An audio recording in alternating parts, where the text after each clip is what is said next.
Hey, y'all, gravity. Any day above ground living. I hope everyone's doing well today. Impromptu live because I got to talk about this. This we're getting closer every day, fam, to 2024 election, and every day they're just trying to hammer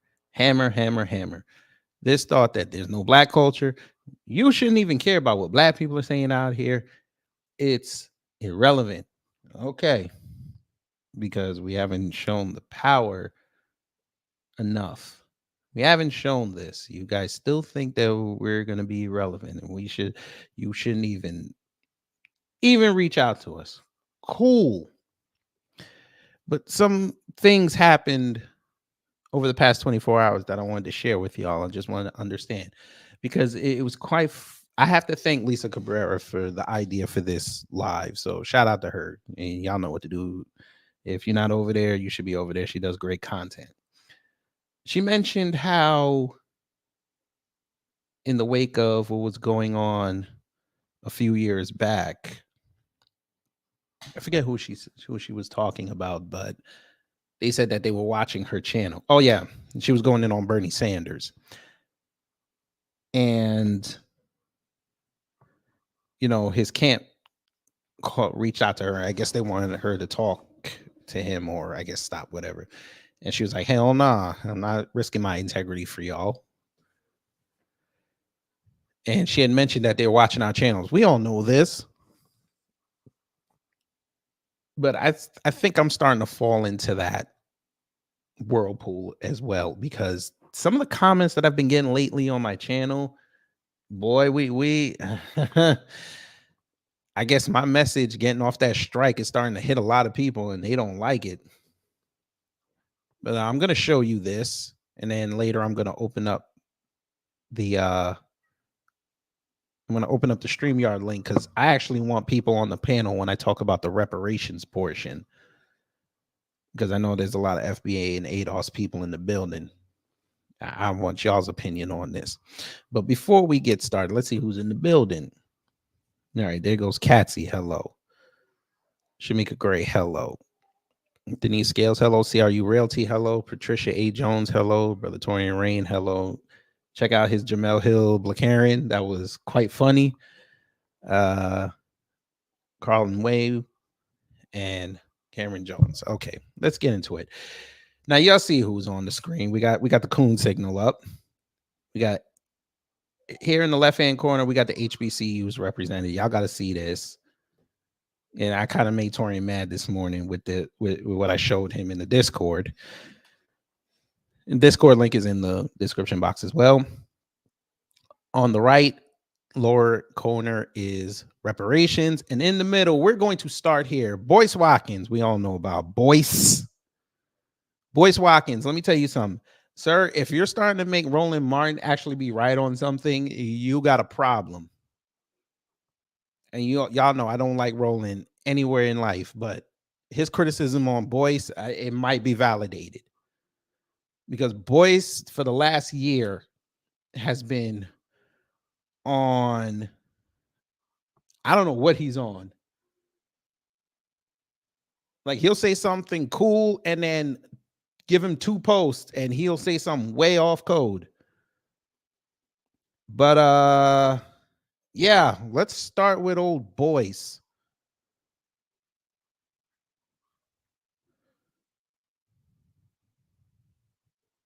You know, let me go here. There's a growing concern in This man Boyce put this up. I think it was 2 days ago. Said more of our people died from slave food in 1 year than from all the killings of the KKK and police deletions combined. Slave food. And you went to AI, sir. Now, I don't know where'd you get this picture from, but you put an AI picture of a black man eating 3 racks of ribs and a black woman eating a full bowl of macaroni and cheese and called that slave food. Are you serious? You didn't see it.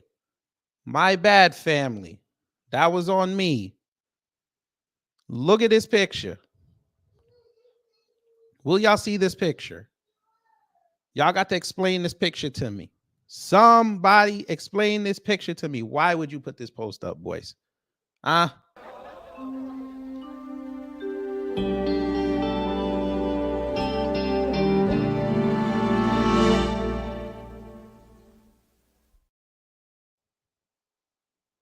Sir, why would you put this up?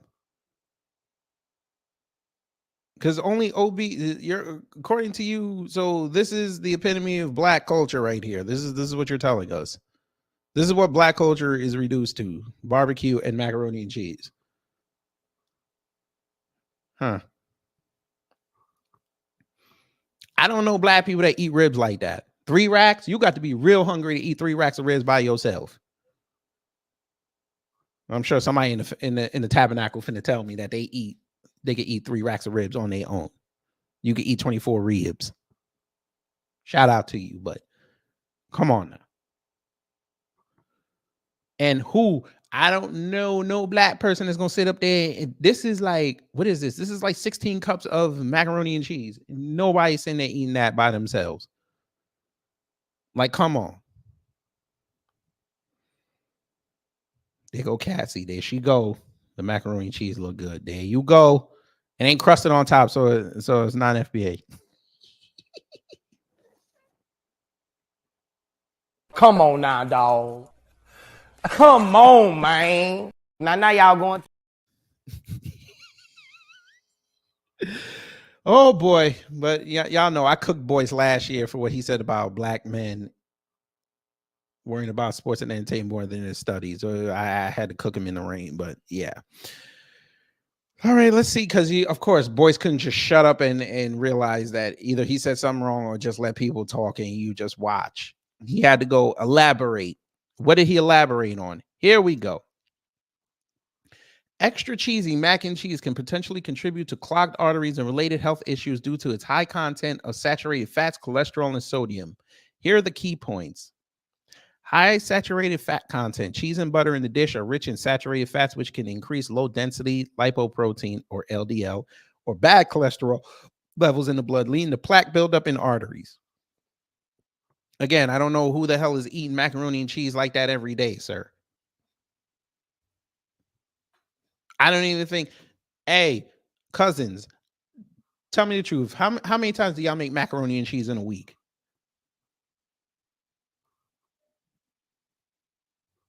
I need this answered while I'm reading. I'll check back in a little bit, but I need that answered. Because me, I don't even eat macaroni and cheese. I got it's 3 of us living in this place, and I don't even make mac and cheese like that. It has to go with the meal, or I'm not gonna make it. Ooh, there's more people in the building. Didn't even realize. Still Kevin Trees, hello. Ren 11B Airborne, hello. CIU Realty, hello. DSB, hello. Vincent Taylor, hello. OC, hello. Okay, continuing. Elevated cholesterol levels. Excessive cheese and dairy products increase overall cholesterol levels, particularly contributing to high LDL cholesterol, known for its role in arterial plaque formation. Again, black people don't even eat. Black people, the last few years I've seen black people have really reduced their cheese and dairy intake. I'm sorry. Like, I think I'm a little bit lactose intolerant. Like, I don't even really eat cheese like that. Like, I keep the cheese off my sandwiches now. And I don't even make like cheesy foods like that. Like, once in a while, I'll make some Alfredo or some Rasta pasta. And like I said, if it's not the holidays, I'm not making mac and cheese like that unless it goes with the dish, unless it goes with the dinner I'm making. So I don't know where the hell Boyce is getting this. Increased risk of atherosclerosis.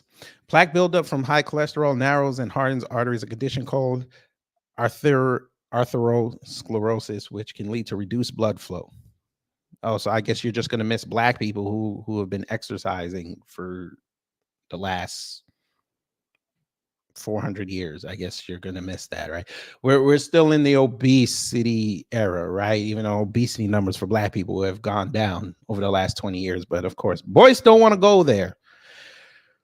Okay, Patricia A. Jones, hello. You said, how's he gonna get out of this one? He don't care. After he got cooked last year, he just doesn't care anymore. He just puts it out there. He don't care. Elevated blood pressure. High sodium levels in cheese and added salt can raise blood pressure, putting additional strain on blood vessels and further increasing the risk of heart disease. I guess Boyce has not discovered the magic that is called garlic salt. But all right, go ahead, Boyce. Do your thing. Potential obesity and weight gain. High calorie content, primarily from fats and carbohydrates, can contribute to obesity, a significant risk factor for heart disease and arterial blockage. Again, he just forgets that Black people are outside exercising, but okay.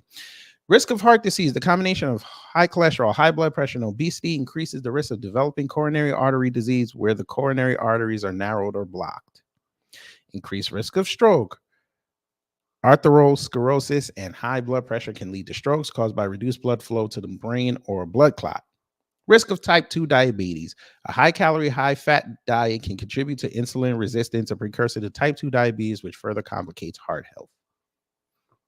So this is what he wrote. Somebody said a Black enslaved man created mac and cheese. Guess you didn't know that part.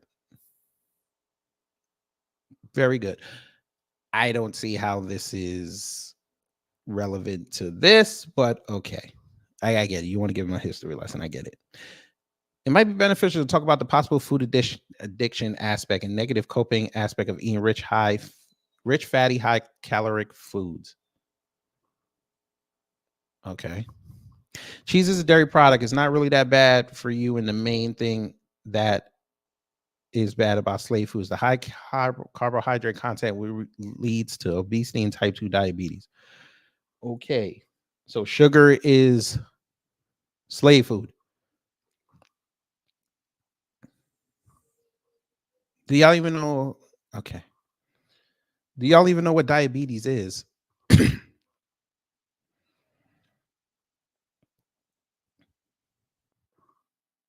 What is diabetes? We're going to help. What happens when you have type 2 diabetes?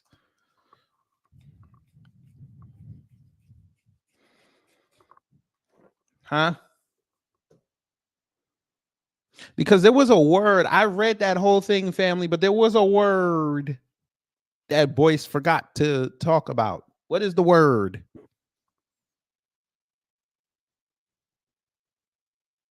What is the word, family? Cassie says in a condition called by insulin resistance or lack of insulin. Correct. But how do you know you have diabetes? What's the one thing in your body that your body can't do to get it? That's true. But there's something specific that Boyce forgot to talk about. Which is why he's not a medical doctor. He has a business doctorate.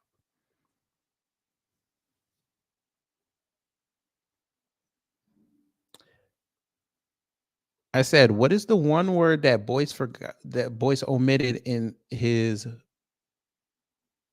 regurgitative rant here about Black people and slave food? There's one thing he forgot. He never mentioned it. I read it all the way through. There was one word he didn't mention. Thank you, Cassie. Uncontrolled blood sugar levels. The way your body takes in sugar and uses it for fuel. That's how you get to type 2 diabetes. So y'all were right with the insulin, but you also got to understand that your body regulating sugar is a key component. But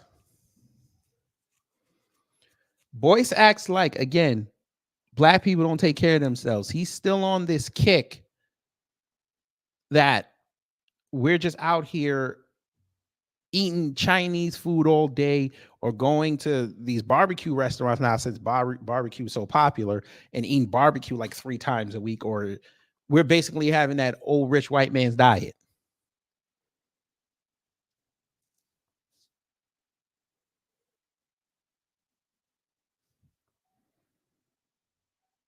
Is he serious? Marcella Graham, hello. You seem new, but welcome. It's not only food that contributes to obesity. There are a lot of other factors that can contribute to obesity, but he does not want to talk about that. That's fucked up. You said he would look like Dr. Boyce Minion. That's fucked up. How you gonna call him Dr. Minion Watkins? How dare you? I am stealing that. Thank you, Cameron Jones. We are stealing that. And Cameron Jones is like, really? You're not even that original? We knew your people from Jamaica. It's Rizzo, baby. Got me fucked up. Oh, God. Boyce. Come on, Boyce. You know better than this, sir. And look, he got 19 likes on this. How much did the post get? 67,000 views, 309 likes. It looked like he got ratioed to hell. Okay, let's see. That's if you eat it every day. Knowledge is power. Yep, see, this is who he caters to. There have been studies on fat combined with starch being the culprit for heart disease. Standard plate requirements states teach chefs at all Western restaurants is meat, starch, veg. Eat the meat and veg throughout week. Save the starch and carbs for the weekend. You'll eat less. You could do that, but you also have to have a healthy lifestyle. Because it's funny that he talks about all this slave food, and yet we've have ancestors that are still living to over 90 everywhere. And they grew up on this type of food. Hell, they grew up on worse food. Salt pork. They grew up on that stuff and they're still kicking. You know why? Because they were outside. It was a sitting home.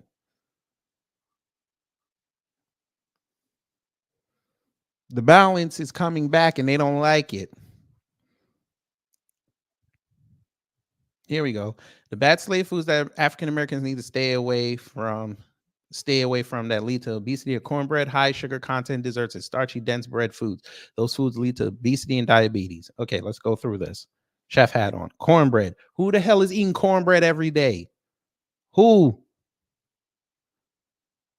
Southern black folk around here. Mid-Atlantic black folk. West Coast black folk. Even the northern black folk. Who is eating cornbread every day?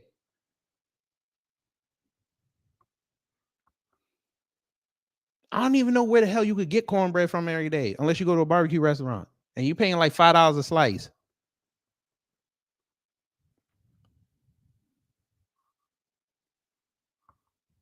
Cornbread? All right. High sugar content desserts. Okay. Please show me where we're eating red velvet cake all day. Show me where we're eating cobblers all day.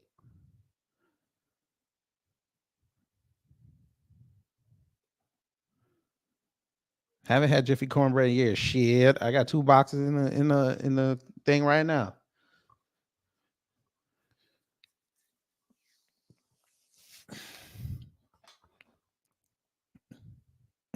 Cassie said, why they getting so specific? Because they're associating this with black culture.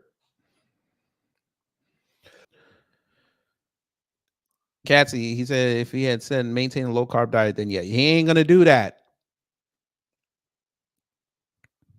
See how you realty said I don't do sweets except syrup on my pancakes or jelly on my PB&J. Shit, I switched to agave.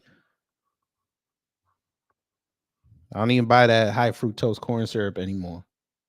Corn syrup and water with coloring. I don't even buy that shit no more. If I'm gonna get syrup, it's gonna be maple syrup. Shamika Gray said, I get cornbread with my bowl of chili from Ted's. But how many times are you buying that a week?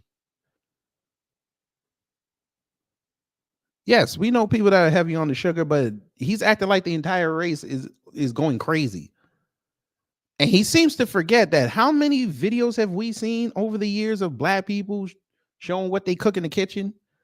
And yeah, it looks decadent, but they're actually showing the ingredients in there and they're not even going crazy with it. I mean, what we doing? Hell, Torian works out. He could tell you. I could tell you. Well-balanced diet. I guess Boyce just forgot. Right, black people, they just eating fried catfish all day. There ain't no salmon in the diet. None of that. That's why we remember the dub ass bullshit that they put out there. That's not in there. Oily fishes. I mean, I'm Jamaican. I buy mackerel every now and again. Mackerel fucking good. Anyway, you're right, Boyce. We don't eat that. We don't eat lean meats. You're right, Boyce. You're right. We just eating ribs all goddamn day. You're right. Supermarket. Anytime you go to supermarket, family, according to Boyce, there's never ribs in the case. Never. Even in the summertime, ribs always gone. We cooking the hell out of some brisket.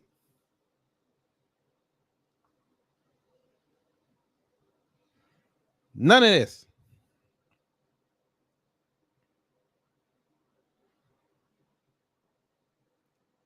Shit. Leave it to Boyce. You say I'm from Memphis and we low-key be tearing up some ribs off because y'all got that nasty Memphis rub on it. There you go. There you go.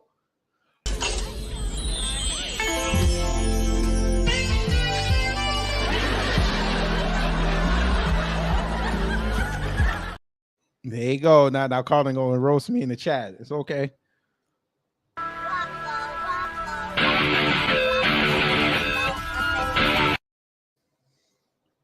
Shamika said I eat more lamb than beef. Hey, Shamika got money.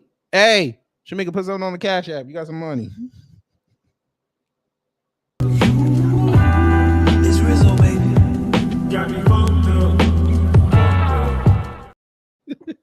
She said, I'm already a member. You take it.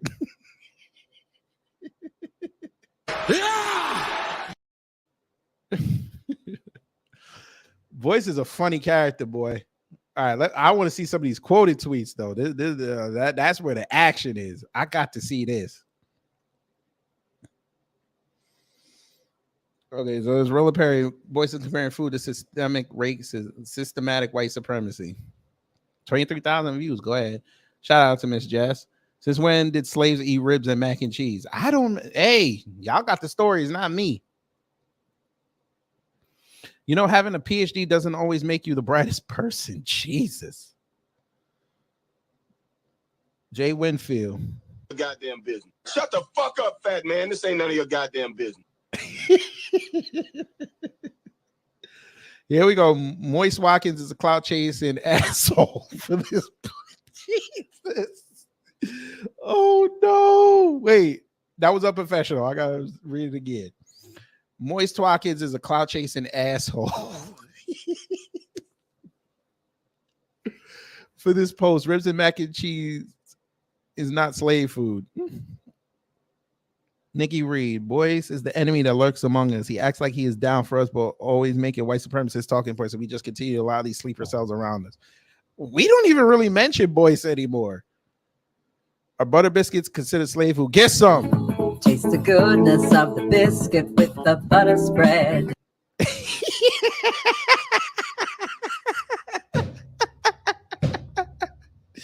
You know what we gotta do, family. We copied the video address while I'm still reading. We gonna download. we put this in the rotation. This is getting into rotation. Anytime we talk about these buck dancers, these sellouts, they finally have a theme song. It's downloaded. We gonna get after it. Right, 225 girl. Hello, welcome. Boys, do you know you can make a healthy alternative to soul foods? Not all bad sugar and high salt. Damn, we don't even. But that's the thing I was saying before. We don't even use that much salt like we used to. They created something called garlic salt.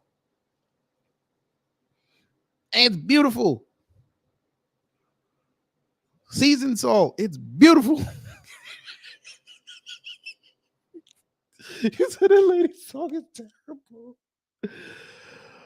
Oh, God.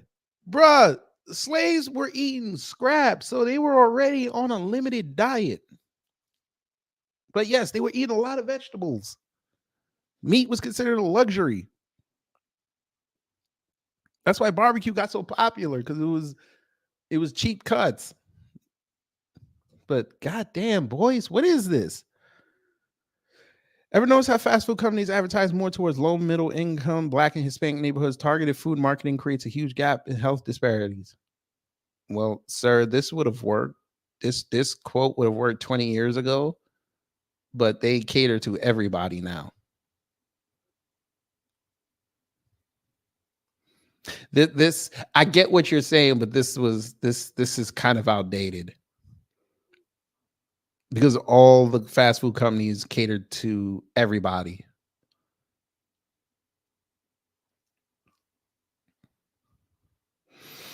Calling soul food slave food is so pretentious and paternalistic to me, and Black folks know the risk. That's our choice. Getting gunned down by racists isn't.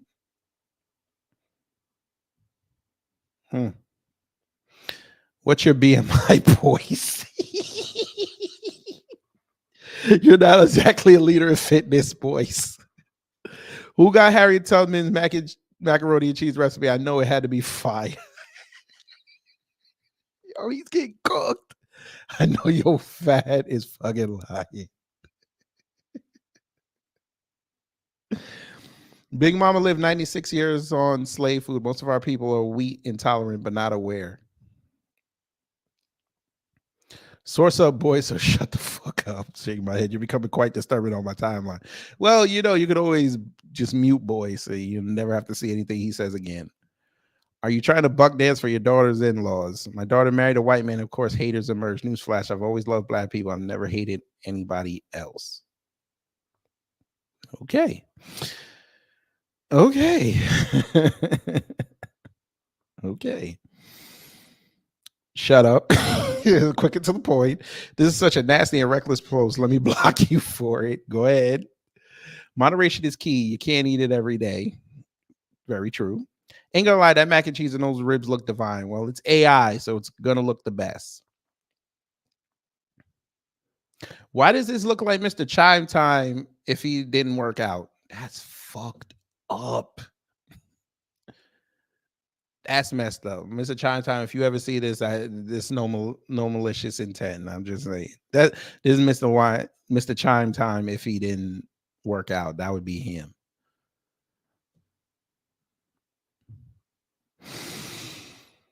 Val Williams, hello. What you know about the Flying Biscuit Cafe? What you know about Flying Biscuit? Shamika says I use pig sea salt. There you go. We found out about Himalayan sea salt and we've been going in on it. Come on now. Come on, boys. What is this? How the hell slaves cooking macaroni and cheese out in the slave quarters? Ain't you a whole economist? You should stick to econometrics. What? Huh?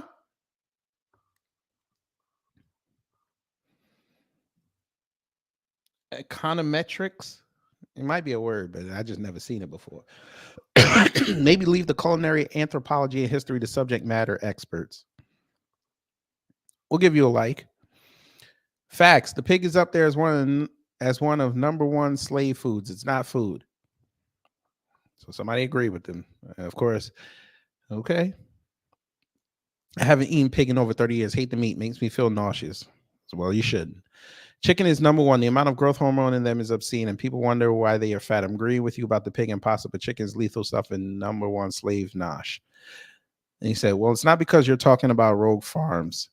Not all chicken is like this. Chicken is food. Pig is not. All life is food, including us. You were talking about slave food for the masses. It's chicken.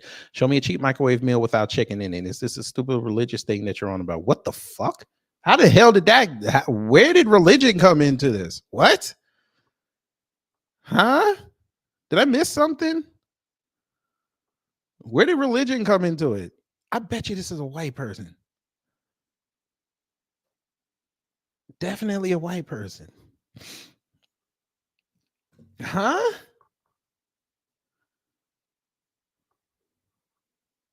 Y'all can't be the white people. All right. Huh? No. Here's a new thing. Anytime I see stupid white comment, we playing it.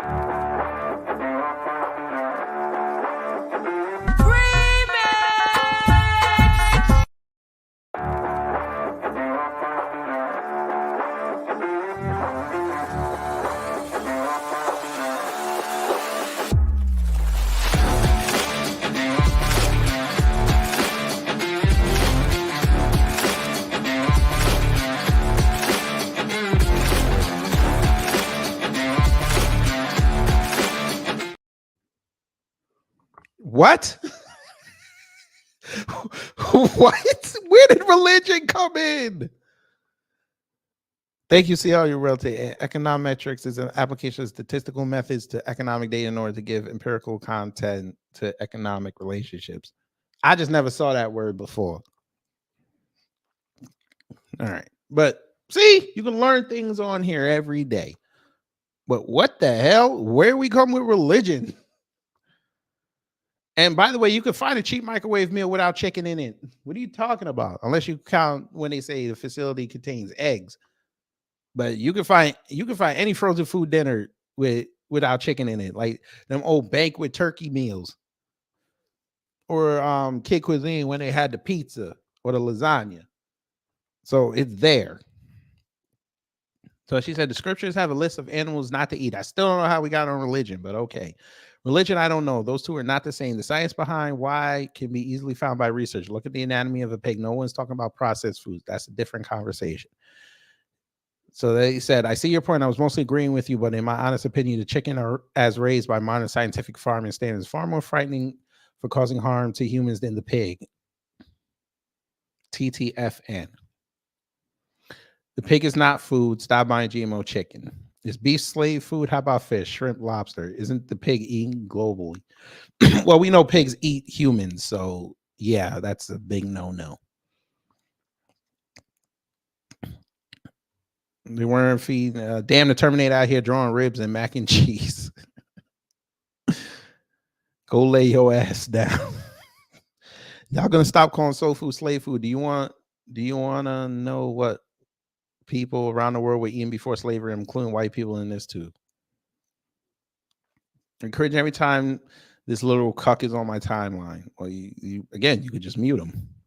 Get this AI bullshit out of my face, bro. I'll be damned. Dr. Boyce Watkins, you out to become indigestible. You about, I don't know, indigestible. We'll just leave it at that. Who's actually eating that much in one sitting, though? I can't stand y'all. And it goes on and on and on. So before we move on to the next subject, I'm going to do it.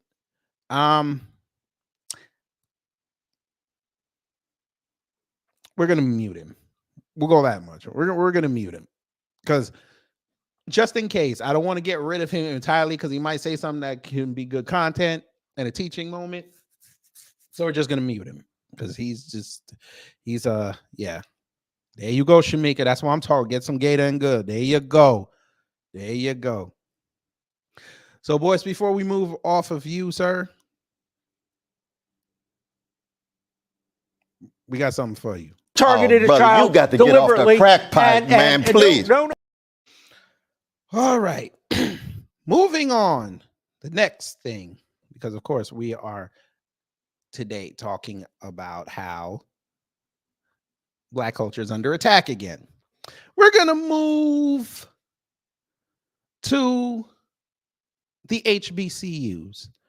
Now, y'all know I've been an advocate for the HBCUs especially since affirmative action is gone. Because outside of the PWIs, we are the only other race that has schools that are exclusively for us, even though they're letting in everybody. But it's still predominantly black. And like I said before,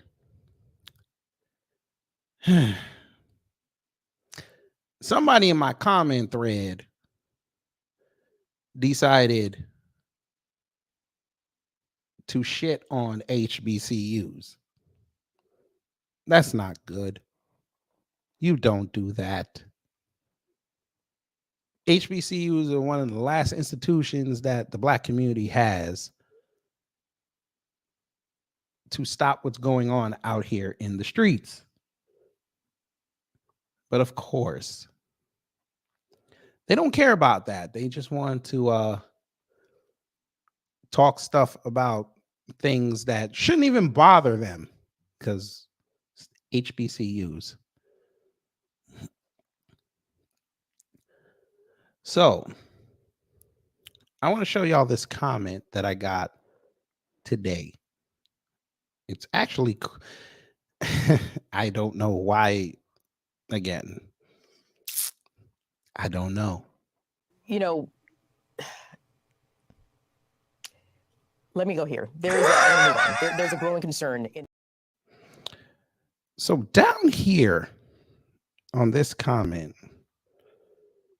it was on my video with about Asian American families are missing affirmative action. That's a live I did last week. This person put this up 2 hours ago to me. Slick Rick 8046. They said you're dead wrong about HBCUs. You must be from up north or the West Coast. By and large, HBCUs are predominantly ghetto institutions.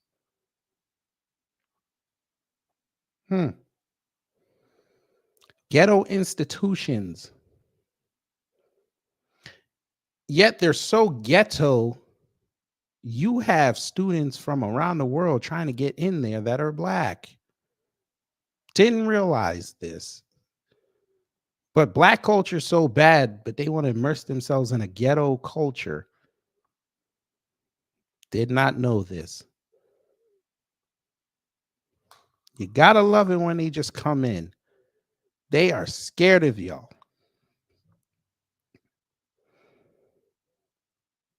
They are scared of anything that's attached to black.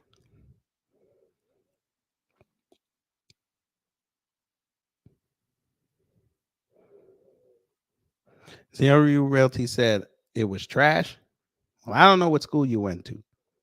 I'm not sure. But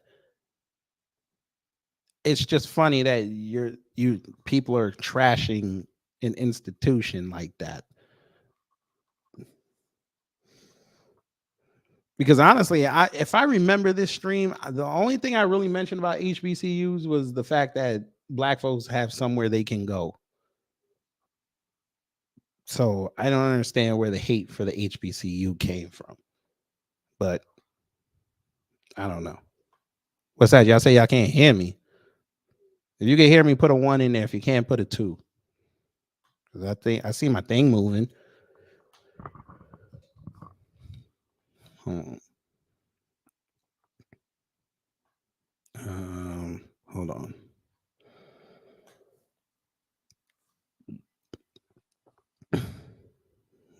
Yeah, I don't know. I mean, my thing is moving, so I can hear myself.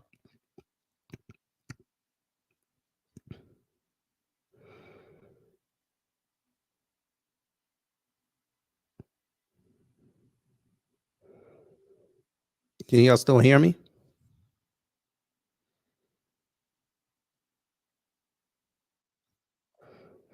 Yeah, I played it back. It sounds fine.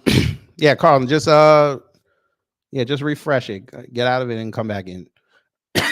But yeah, I'm sorry. I even though I never went to one, I got a thing about cracking on black schools. I have a thing about it. Because especially a lot of these other races don't have their own schools like that in abundance. But okay, fine. Everybody has their opinions on HBCUs. We can have fun with that. Ooh, more people came in. I didn't even see this. Val Williams, hello. Okay, so the Troubleman twins. Oh, wait, I haven't seen Carla yet. Was she in here? No, I don't think she got here yet. I was going to say the Troubleman twins are in the building. CCS, hello. You seem new, but welcome. There's students from DePaul Howard University. Well, they want to turn Howard into a political incubator because it's in the middle of D.C., so we understand that. And I know there's white people going to HBCUs, and there's a couple Blasians up in there, but yeah, we understand. Let's see. You said you went to Johnson C. Smith University. Your brother went to Morehouse. They were made from a lot of offspring. Ooh. Well, it sounds like stories. It sounds like stories you should tell. You should turn on your camera and tell about those stories. I think people would find enlightenment with those. Louis knows hello. Mike 4282, hello. Hacksign KT, hello. Kiana G, hello. Let me see. Emperor Rex, hello. AB Promotions, hello. So yeah, I want to go on that.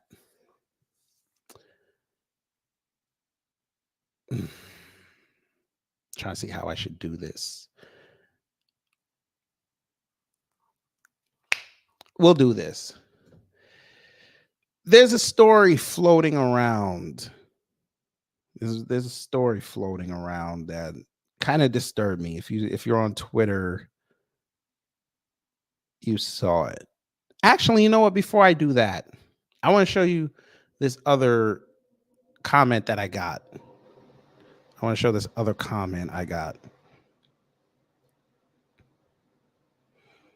CCS said cultural indicators. Yes, things that they associate black people with, like the HBCUs, like bad foods. I don't know if you came in and saw what I said about Boyce. He said that basically black people eating slave food has killed more black people than police and the KKK combined, which I don't even know why you decided to go that far, but okay. So there was that. And now we just talked about the HBCUs. Now I'm going to talk about, I still don't understand why they keep bringing up Thomas Sowell to me. I don't understand this. I really don't. Even though he's been debunked on his economic theories many times, they only bring this man on to talk about social justice, and he's way out of his depth on that. But okay. Y'all got to see this comment I got.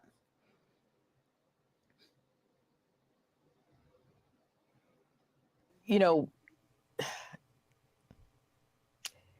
let me go here. There's a growing concern in Tabernacle. Now, I got this 3 days ago. I've been arguing with this person for 3 days. I shouldn't be doing this. I've been arguing with this person for 3 days. Now, this was on the video I did about Juliana Margulies and Felicity Huffman. I think it finally got over 1,000 views. I think. Don't hold me to that. I think it got over 1,000. But yes, got over 1,000. So shout out to me and shout out to y'all. I had to pin it because I couldn't believe this person said this. They said, get over yourselves. So I do a live video about these two women taking well, not even subtle shots, but they're taking blatant shots at black folks over this Israel-Hamas thing. And in case of Felicity Huffman, what happened to her in that cheating scandal. And for some reason, since the subject was about black people, I'm supposed to get over myself because apparently this person thinks that we're playing victim.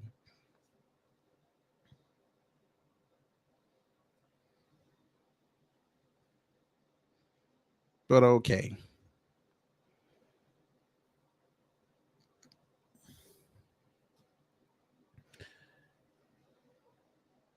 I don't know.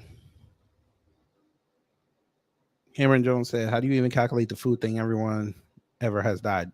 Well, Boyce don't want to calculate how the goddamn white folk be sitting there drinking wine all day and smoking and eating butter-rich foods and fatty foie gras and all that.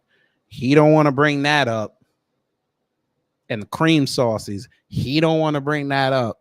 He gonna focus on black people and slave food, which I still don't even know what slave food is. But okay, you could have that conversation about the food, but then you add the police and the KKK into it. It doesn't make sense.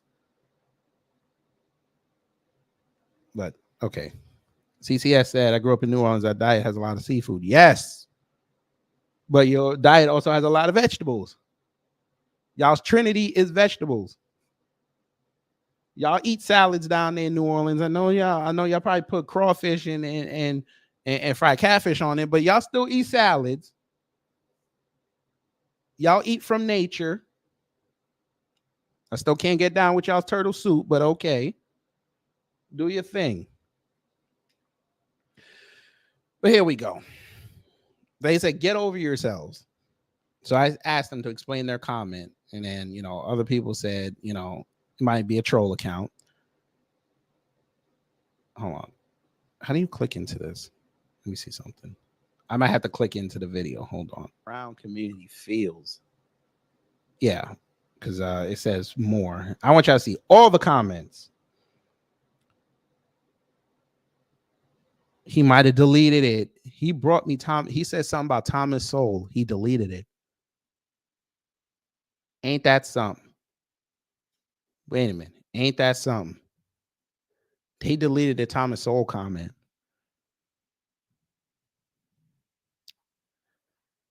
You gotta love it. Maybe they saw when I cooked that other fool.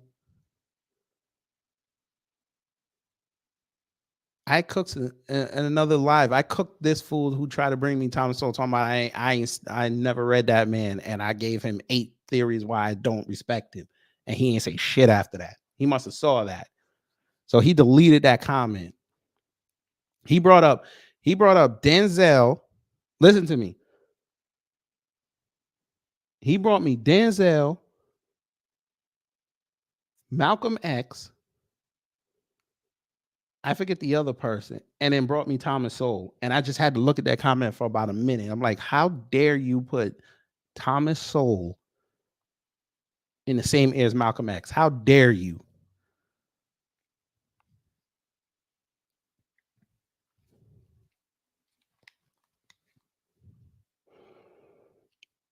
They're not even close.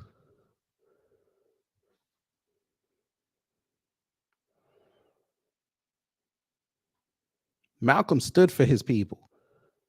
When did Thomas Sowell ever stand for black folks? That man sat in front of Biden and said that there's systemic racism, and now in 2020, he said it never existed. It doesn't exist anymore. When he's literally an economist who studies the economy and has seen systemic racism being preyed on in the banking system, and he had the nerve to say that. But they still quote this man. This man said, if you tax corporations more, they'll be more productive. When we have literally seen these CEOs get record profit and record bonuses, and they're still either producing what they were producing at that time or less.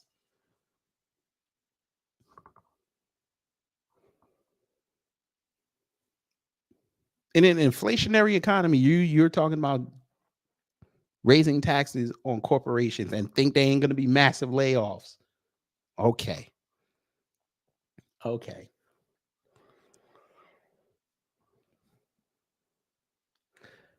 So they told me Sowell isn't popular because he doesn't tell you what you want to hear. Every word he says is backed up by facts that he gives when he says them. I respect your opinion, but it's a real shame.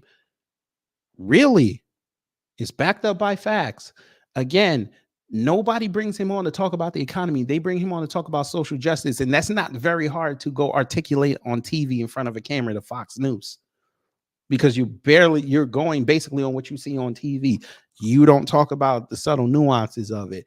But of course, again, he went and talked about it and talked about subtle nuance, but all of a sudden now he don't talk about subtle nuance. And then all his people that sat under his tree, your Larry Elders, your Candace Owens, your Brandon Tatum's, your Greg Foremans, your Amala Ekpanobis, who love bringing this man up, tell you the same thing. And you just wonder, like, what are y'all seeing that we aren't seeing?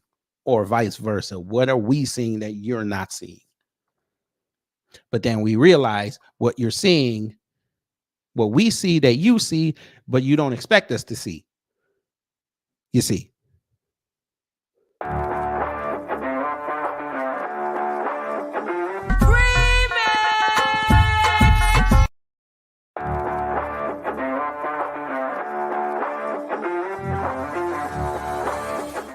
You see them white folk in front of you. You see that money prone in you. You're selling out your integrity.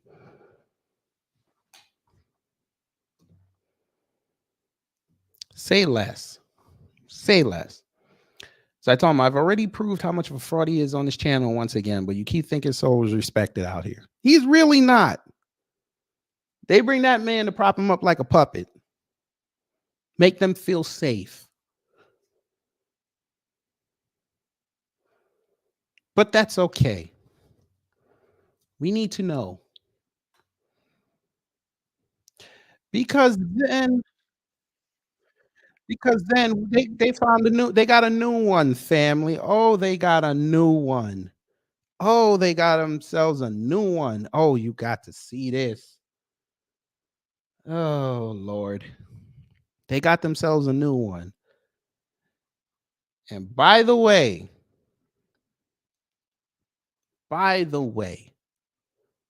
your sexual orientation is not going to save you from this.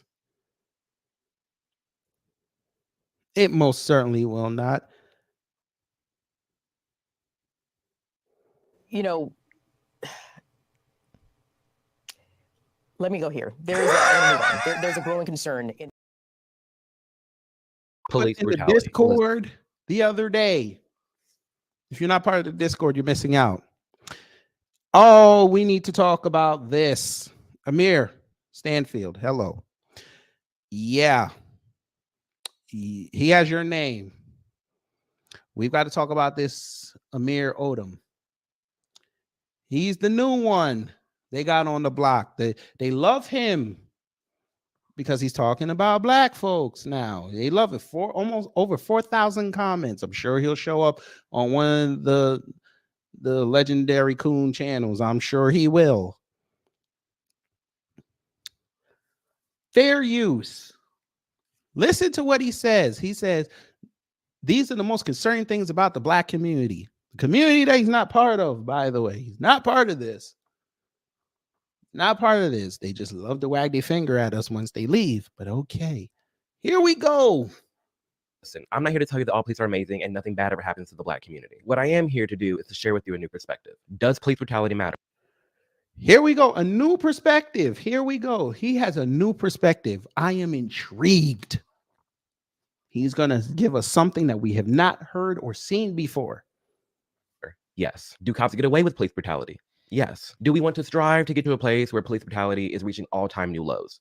Yes. I'm all for the changes and initiatives, but we need to get realistic with how bad the problem already is. Because what's frustrating to me is that we have a ton of black people who genuinely think that there are thousands of young black men getting shot and killed by the police every year. You guys know how many unarmed black men were killed by?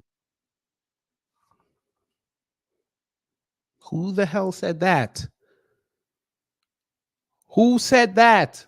We've never said. Y'all got to stop listening to the random black folks online. This is why we tell y'all to come to New Black Media. We will get you right.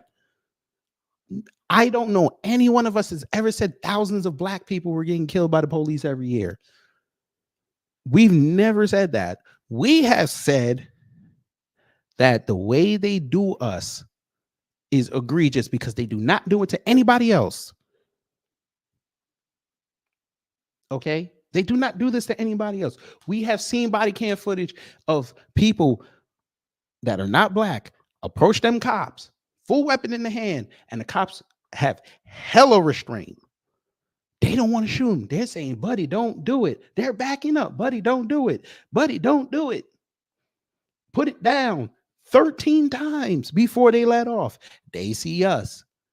They see a damn cell phone. They think it's thing. Don't ask no questions. Bada bing, bada boom, which is a video I'm going to show you later. Yeah. It's going to disprove everything you're about to hear. But we continue. The police last year? No. I know people. To guess, what would you say? Over 1,000. Again, you went on the street to random people who do not stay and view this stuff. They look at social media and think that's what it is and never go down the rabbit hole. But okay, continue. I say a good, probably 1,400, about there. Too many to count, probably. And that's just not the case. If we're looking at 2022, 12 unarmed Black men were killed by the police. And I'm well aware this is a little bit of a different scenario, but I bring this up to show perspective. What's crazy is that in 2022, while 12 unarmed Black men were shot by police, 19 people were struck by lightning and died. That's how rare this is. There are more people. Again, we've never said this. Never. So already, they think Black culture is, it's just army of Black men, Black women, Black children being gunned down by the police. What if that was the case? The timeline on X would have crashed an infinite amount of times if that was the case. Imagine if 1,400 Black people were killed by the police in 1 year. X would be in shambles. Social media would be in shambles right now.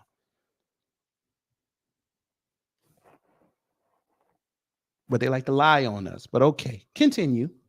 Routinely getting struck by lightning and dying than Black unarmed people are being shot by the police. And yet, even though we have these numbers, you have people blocking traffic and saying all cops are bad, when in reality, you're more likely to be in danger walking down the street in the hood than to be dealing with any white cop at all. And that's just the truth. Well, there it is. There it is. It's always going back to that.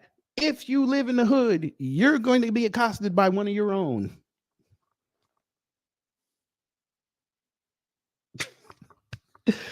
Oh, man. The hood. And it's always the people talking about the hood that don't live in the hood.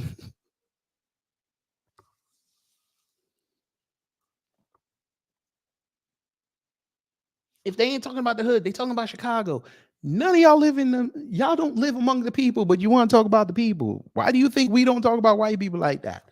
Because we don't live among them. So we don't give subtle nuance or what goes on in the white community. We don't care. Number one. Number two, we would be wrong to point that out. That's why we make jokes. That's why we talk about the familicide rate, because that shows up in the news. The news is telling us how they live.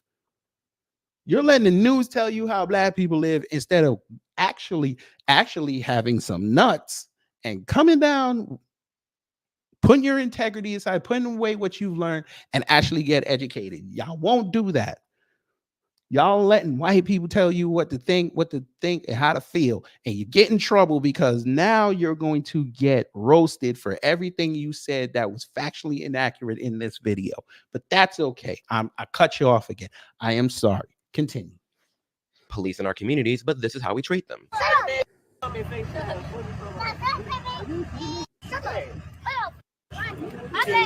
First off, I think this is a YouTube violation. You're not supposed to put kids in your video unless you tell them explicitly that you're supposed to have kids. And it's funny you brought kids into this.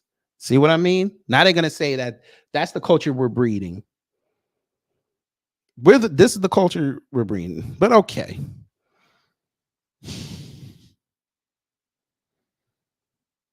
Tater Man, you said leaving that plantation for till they finally get to tune in. There you go. That's what you got to do. See how you said if you live in North Dakota, you're most likely to be accosted by a pale, meth-headed white supremacist drunk. They're not going to bring that up.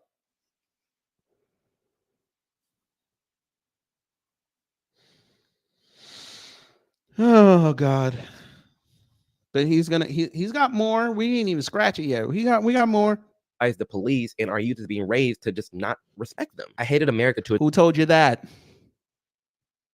Who told you that? You see, now they're saying that Black parents are teaching their kids not to respect the police. Okay, newsflash, sir. I'm a parent. Guess what I'm going to teach my daughter? Hey, you get pulled over, answer their questions. Even if you didn't do anything wrong, answer their questions 10 and 2, Make sure you have your documents on the dashboard ready for them, and don't make sure your interior lights are on, and do not make any sudden moves. I'm going to tell, if I ever have a son or another kid, another daughter, I'm going to tell them the same thing. That's what parents do. We're not out here telling our kids, hey, you see that on TV? Hey, the police. We don't tell our kids that. They learn that from the streets. But okay, you're right, sir. We hate the cops so much that Carl Winslow is still top 5 or top 10 TV dad, and he was a whole cop. But you're right. We hate the police. You hear some rap songs from the 90s and think we hate police. You listen to drill music and think we hate police. Again, they're using black cultural indicators to make a determination on the entire race and subsets by ethnicity. You gotta love it. Continue. Its core because of the false narratives that the media was pushing. I felt like I had a target on my back and that the police hated me just because I was black. And when you're being told that an entire group of people who serves the government, who's supposed to be protecting me, actually hates me and wants to kill me, that really messes with one's mental health. I mean, try again. Look up what the definition of police are. To serve the public trust and protect individual businesses. Once you learn that, then you'll understand how the police operate. But again, y'all are going by what the media tells you. in hell, the media wouldn't dare show you footage of our troops overseas getting shot and killed on TV. But what they will— bullshit. They already did that. Oops. Oops. They already did that, sir. They've already done that. You're probably in your 20s, so you don't know this. What did you think Desert Storm was? You think they weren't just showing us winning those battles? Yeah, they showed dismembered bodies. Are you crazy? The war in Afghanistan.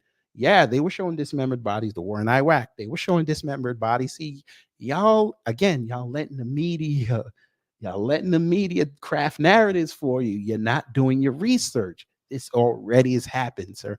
This is why most of us are desensitized to war, because we understand how the media plays their role in it, but we also understand the ulterior motives for these wars. It's all about money and profit. That's why we don't care about it. But again, thank you, Catsy. Vietnam and World War II, they were showing them kicking. Sir, again, you're under 30. I can tell this. You can go look up videos of the Vietnam War. They were stepping on dead babies. Or did you forget that? Sir, they were showing videos of people going into the gas chambers during World War II. Or did you miss that? Did you miss these wars where they actually had footage of each side shooting at each other and people taking hits? Don't think Hollywood is just that imaginative. They got that from archival footage. But of course, you don't think that. Now, Carla Lockhart is here. Now the Troubleman twins are in the building. Hello. Quick Stanfield, hello. But of course, they're going to keep talking. Continue. I'll show you is black people getting killed on live TV. It's actually messed up how much the media is playing with our minds and society as a whole. Truly, I just wish more people, specifically black people, looked at the data for what it is. Again, I'm not saying all police are amazing and nothing bad ever happens, but compared to how our reaction is, it doesn't really match what's going on. Community crime rates. Studies, statistics. Okay, so now we're acknowledging that we have seen black people get killed on film, but the data trumps what we see. When in actuality, for you to be a functional human being, you are also supposed to take data, but you're also supposed to take the same amount of real world experience with it. It's called balance. That's how most people live their lives. I'm not going to look at the data of a Toyota Corolla and say, oh, you know what? It has a 96 out of 100 in safety and everything else. But maybe I just don't want that car because I've seen in real life everybody has it. Maybe I just don't want it. Maybe I want to be different. Hey, they say Chick-fil-A is the best fast food out there. Maybe I don't want that. Maybe I want to go sit down and go to Chipotle and get something to eat. Yeah, y'all love to operate either on data or what you see. New Black Media has taught everybody you have to have balance. Know where to put your energies, where the fight really is going to make a difference. You're spewing all this. These are white people. This is what they put out there to try to shut black people up and make themselves feel better because they will not confront their own. They're going to use you to try to confront us, and you're going to get written off the board. And you will never talk about the black community again. And then your channel is going to go away because that's what they came here for. Now, you have done something, sir, that I don't even think you realize what you did.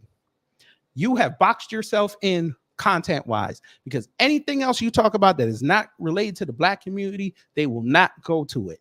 I promise you. But you had more. Continue. And surveys all say that black drivers are far more likely to be pulled over than white ones. They're also more likely to have guns pointed at them by police, to be detained, handcuffed, searched, and arrested. She also forgot to say that had their hands on their gun when they approached the car. Reality is yes, this is all true, but damn, let's take a look at our community as a whole. Who is making up most of the crime? Wait a minute. Wait a minute. Okay, see, another thing they like to do.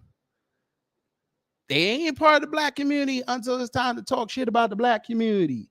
Then it becomes a we. First it was they, now it's a we. They're playing pronoun games. Okay, cool. We have a question for you, sir. Who is we? Who is we? We have a question again. We got to ask it again because you might not have heard it. We're going to ask you again. Who is we? Who is we? Lose flash, muchacho. Let me explain something to y'all. Most of them crimes that you see, violent crimes that y'all love to say black people commit, those are usually repeat offenders. Oops. I get it. The few teens you've seen lately committing first, second, third degree murder and all these assaults. And sorry, I was going to say the smash and grabs, you know, they ain't black folks. Y'all's senses have been warped. The media done a job on y'all, boy. You gotta love it. He got more. Who is making up most of the robberies? Why is it that people that look like me, black men, make up roughly 6-7% of the US population, but commit nearly 50% of all the murders and robberies? We talk all day about. Okay, so now we're gonna do this. Okay, we're going to do this. We're going to do this. You gotta love it. We're going to do this now. So now, according to him, is only black men doing they're doing most of the violent crime. Okay, sir, I wonder, we're going to play the video. I wonder, are you going to explain why black male crime is so high? Are you going to explain why, or are you just going to bypass it? Let's see. Being the minority, but we make up majority of the most heinous acts of our society. We need to take accountability for that. The most heinous murder and robbery is the most heinous in our society. Okay, we get it. Murder is murder. That's bad. Robbery, okay, you're taking somebody's stuff. We get that. That's bad. The most heinous. Oh, I get it. Okay, so we're just going to ignore what people do to children. We're just going to ignore that, right? Because now you're creating your own problem. You're going to ignore that, and it creates its own problem. You're going to ignore that.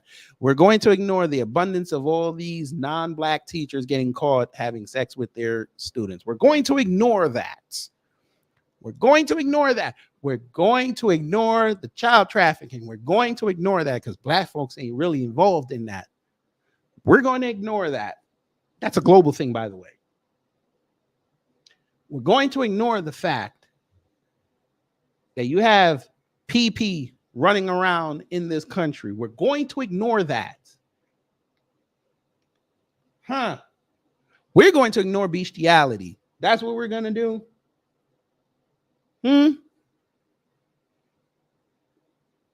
We're going to ignore the white collar crimes that destroy generations of people. We're going to ignore that. Y'all just going to focus on the murder and robbery.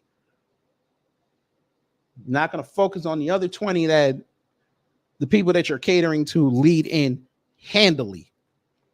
By the way, sir, I love how you always bring up the M word and robbery, yet the people you're caping for, lead in the other R word, RAPE. which has damaging effects on men, women, and children, which might create those numbers that you like to say is attributed to us. But okay, fine. I'm going to let you have it. Continue. Black people have killed more black people this year alone than white cops have killed black people in the past 10 years. Yet I'm supposed to be sitting up here crying about the white man and hating police. It doesn't make sense. And then why? Maybe he'll say it in a minute. Listen, and then they're going to say, oh, well, bringing up black on black crime is deflecting. No, it's just a harsh reality. I'm addressing it for what it is. Takeoff, PNB Rock, Young Dolph, King Von, Pop Smoke, Nipsey Hussle, X, all these rappers. Oh, so the normal black man, he gets ignored. We're going to bring up rappers. Again, another black cultural indicator.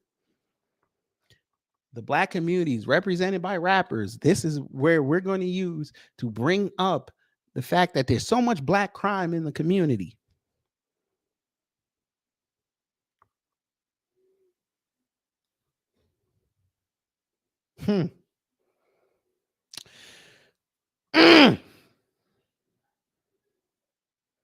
See how you real to you. Be careful now. You be careful. You be careful. I don't want to see you get in trouble. Be careful. Rappers dead, and by who? Black people. Where's the line between being racist versus looking at the data for what it is? Context matters. It sucks being profiled. It really does. But we haven't taken into account how the people who look like me act in our society. We're out here demanding to be respected, but we don't even respect ourselves. Oh, we get, oh, see, here we go. You see that? Now he's saying that black folks don't respect each other. Oh, Lord. Okay. Black people don't respect each other. All right. If black people didn't respect each other the way y'all be talking, there wouldn't be black people in this country, sir. We wouldn't have whole black communities. Atlanta would not be Atlanta. Memphis would not be Memphis. Detroit would not be Detroit. Philly, New York. We could go down the list. Them black communities would not exist. We didn't respect. It would be nothing but black flight all over the place. There'd be no such thing as a black neighborhood. So there has to be a modicum of respect there. Now I get it.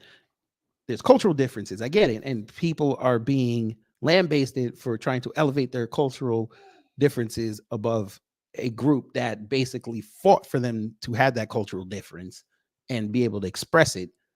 But what we're not going to do here is, one, again, use rappers to highlight what the black community is, because we are far removed from rappers.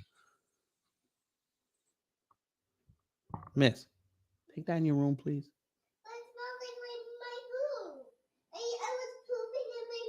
So take it in your mother's room. Okay. Sorry, kids. So again, rappers they're not the pillars of our community. I need y'all to stop doing that. Because that's an easy point to debunk, and that's a lazy point for y'all to talk. And number two, the black community has a lot of respect for each other. Do we have bad apples? Yes. Well, we exercise them. We do. We don't give them respect. Y'all let white media think that we give them respect, but again, y'all too scared to come down here and talk to us, but that's okay. Continue. Community behavior. Some breaking news off the top. Hundreds of teens flooding into downtown Chicago tonight, smashing car windows, trying to get into Millennium Park, prompting a major police response. Within the past few minutes, shots were fired near the corner. Another cultural indicator, Chicago. I mentioned this before the video started. Here we go again. Sir, we've already went over this. We're going to go over it again because you don't look at new black media. That wasn't just all black kids. I hope you know that. But again, they're going to bring it up.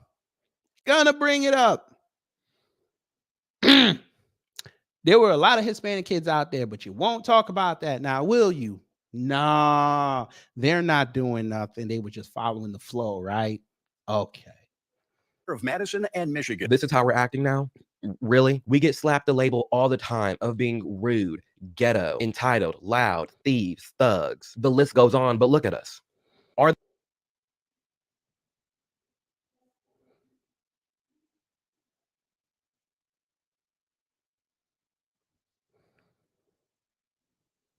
Who is we? Who is we? You gotta love it, family. Continue. Are they wrong? Honest conversation. Are they wrong? Hell, these lootings and team takeovers. Are they wrong? Here we go. He's slipping. He's slipping. Here we go. Are they wrong? Sir, I don't think you want to be labeled all what you just said. I don't think you want that. And when they label it and you try to fight back, I don't think you can handle what them white supremacists be doing. I don't think you don't look built for that. You don't. You look like you the type to shut off your comment thread. Overs nonstop. Who is doing it? Who is doing it? Y'all, again, y'all think it's just black folks doing these smash and grabs. Y'all really think it's just us. But okay, that's what Fox News told you. Okay. Look at the video. By the way, Fox News warped y'all so much. The one that got mega media coverage, the one that went super viral was who? Glendale. Where is that? California. Who did it? That's right, Hispanics. And what was the investigation concluded? They just got here. They've been in this country less than a year. And they were knocking off. They knocked off that Macy's. I think it was a Macy's. No, or Nordstrom. Nordstrom, I'm sorry. The Macy's one was in Illinois. So again, say that. Huh? But all right. We're just going to focus on black folk. Okay. I'm going to save that to the end of the video. Look at all across the United States. Who is doing it? Obviously, I'm not in the crowd. And there's a plethora of black people who are not in the crowd. But when we look at the consensus of all these crimes and heinous acts, it's not looking cute for black people. We're already such a not looking cute. small segment of the society, but for some reason, when we get together, it's always trouble. The city of Miami. Family, when's the last time all of us got together with family and trouble broke out? When was the last time this happened? Y'all hear this? Let them tell it. Every time black people get together, there's a mass shooting.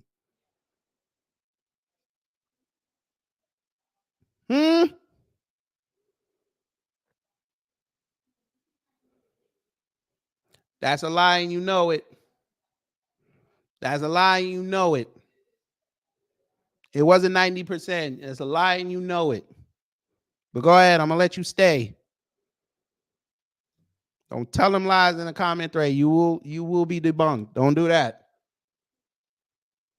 Miami Beach declared a state of emergency over the weekend after a deadly start to spring break. 2 fatal shootings and some out-of-control crowds also forced the city to impose overnight curfews. This is the 3rd year in a row Miami Beach has taken emergency measures to control a surge in visitors. It just blows my mind. It's like a meme. Like when black folk get together, none of us know how to act. It's the unfortunate. So he's going to act like spring break doesn't ever get crazy. Okay. Unfortunate truth. There's no excuse for this behavior. It's a complete lack of structure within the black community and the homes we're being raised in. We've got deadbeat dads that are not around. Hello, including myself. And then we have the most. Oh my God. So now we're going to deadbeat dads. Okay. Yet the federal government recognizes black fathers are the most involved fathers in the country. Now they're deadbeat. So now here we go. Okay, so you done slipped into that bodysuit. All right. That there is a problem. Larry, get the fuck out of here. Like that's. Oh my God. Oh, good God.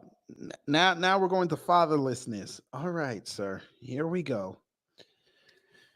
All right.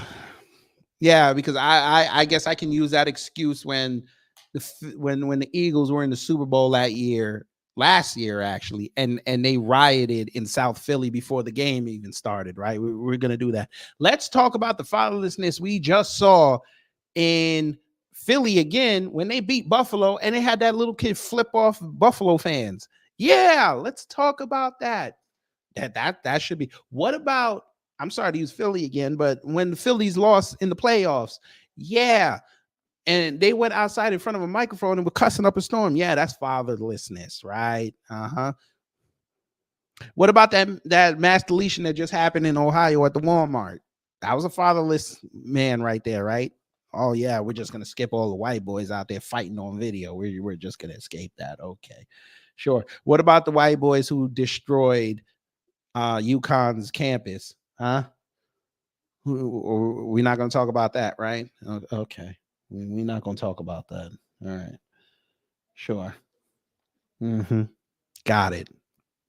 Unavailable mothers who are too busy working trying to provide for the child to the point where they can't even raise it. The all these Oh, so dad's not around, even though we've proven that they're around. It's just they're not in the house. But okay, so we're gonna count that as fatherlessness. But now the mom is busting her ass way too much to watch the kid. Well, shit. Well, damn. Continue. these kids in the schools listening to all these rappers and horrible music. Little boys looking at people like Blueface who's performing in high schools. What the fuck? He went back to rappers. He went back to rappers. Oh man, he went back to rappers.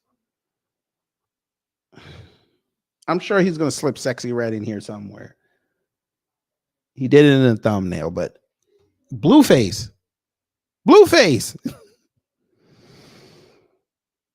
Torian said, what did Harvey tell us about the limp wrist crowd? Listen, everybody wants to be Bayard Rushton now. All right.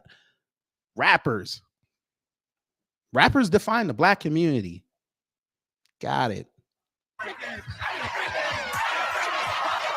And looking at the rappers like Future, who Juice WRLD accredits his fatal drug addiction to. You always had issues with. Who the hell is elevating Future? What is he talking about? What? Bro, every time I see Future get up, either they're putting up a meme about him or they talking shit. What are you talking about? Who is holding up Future like that? What? Continue, sir. The drugs even before you started to get famous and rich. Yeah, for sure. I mean, it was something that I was into early, low key, due to music. Cause like I was a music head, so like in 6th grade, 7th grade, I'm hearing songs about sipping lean. Those are like the real influential years. I feel like. And then on the flip side, you have little girls looking up to people like Sexy Red, who raps about the color of her genitalia. I'm out of town. Sir, I guess you haven't been around. We don't elevate Sexy Red, sir. Yeah. Sexy Red ain't gonna be around past next year. I promise you that. Oh, Torian, we know it was number white people. It was number white people in that comment thread bigging him up, telling him how great he is. That's why I said earlier, he pigeonholed himself into he can't talk about anything else except black folks because they will not frequent that channel and they will not give it the engagement that this video got. I promise you. Because I saw some of his videos. I'm not even gonna go there. With my round, my coochie pink, my booty hole brown. And women like Cardi B, the women who made WAP. Certified free, 7 days a week. Oh God. So now Cardi B, the half black chick, half Caribbean, I'm sorry, half Caribbean chick. Now she's associated with us.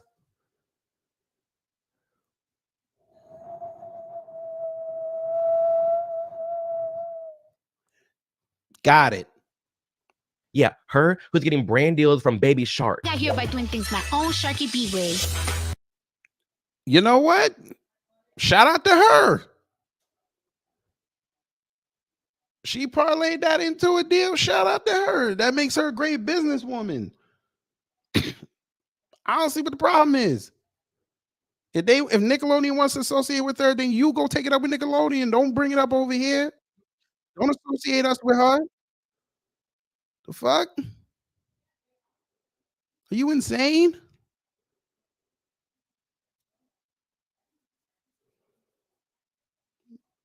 Don't do that, sir. You look crazy. Don't do that.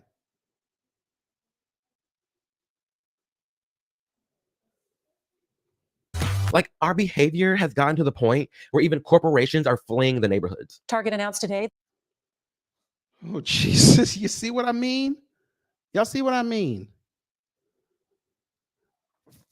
Y'all see what I mean? Now we're going to get blamed for corporations leaving the neighborhood. Now we're going to get blamed for this. All right. Oh, boy.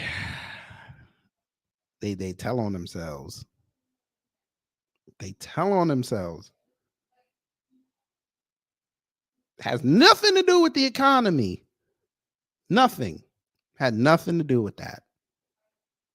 Who is we? Who is we? We're not going to talk about how Target and Walmart and Best Buy and these other corporations take the prime real estate that black folks spend years trying to crawl to try to get into.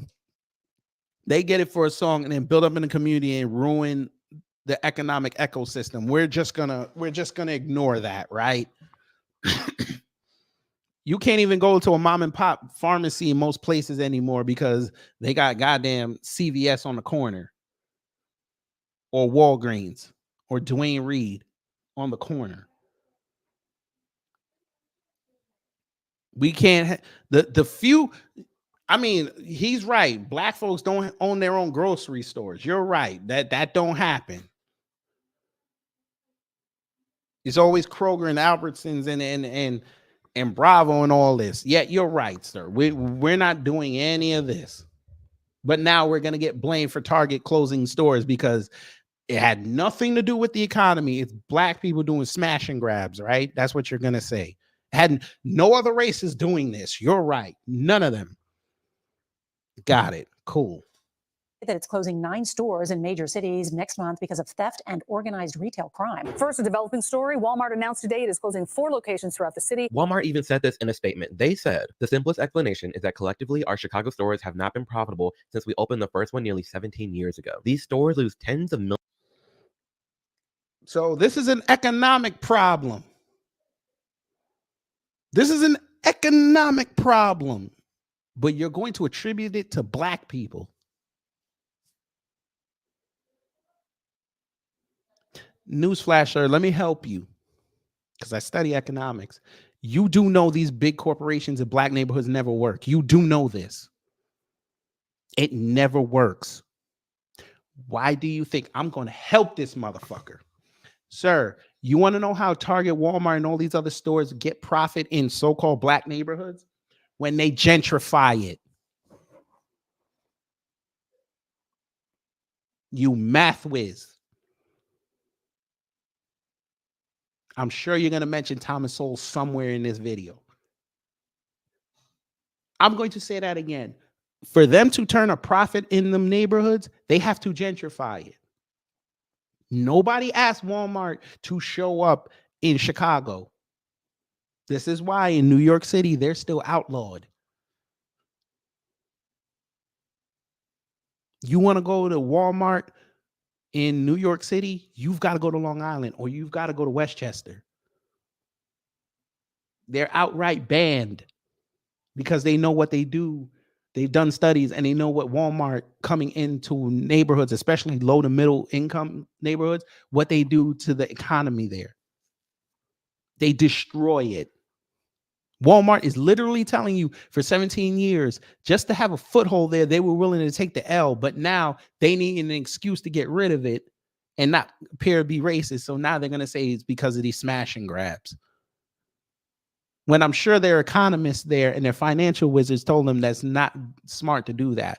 We understand that you guys have a resurgence right now and it's the wave. It's not going to work here. They actually send people out there to prospect certain areas when you want to build one of them stores to see if it's going to be profitable. But of course, y'all on that right side, y'all were supposed to know this, but you never explained that. Y'all think we're dumb, but okay, continue. Millions of dollars a year, and their annual losses nearly doubled in just the last 5 years. If I go to any Walmart in the hood, they all look like this. Oh, Jesus Christ. Here we go. So he's never seen a big box store lock up expensive items. He's never seen this. Sir, I can go to CVS right now and try to get a razor and I have to go get an associate. And it's not even in the hood. They know what makes the most profit. That's why they have to lock it up.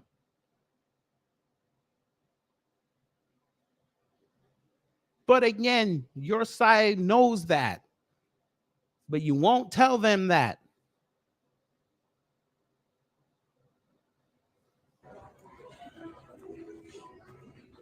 Why? Well, no. Because of course you can't go to a white neighborhood and ask them to open up the case where the shaving cream is. You're right.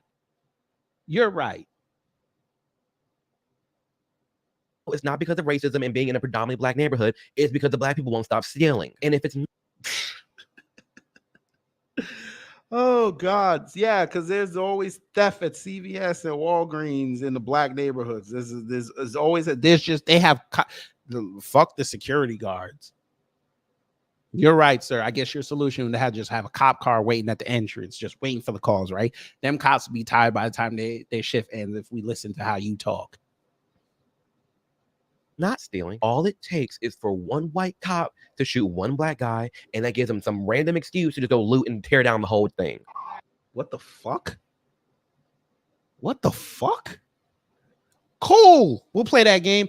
When them cops deleted Jalen Walker, please, somebody in the chat, because you know the advent of technology, send me the link of the riot that happened after they deleted Jalen Walker. Somebody send that to me, and then I want somebody else in the chat to find the link after them cops beat up Tyre Nichols. Send me the video of the protest and riot and the store that got destroyed after Tyre Nichols got deleted. Please. I need this. I need this. I'm trying to see something. I'm trying to see something.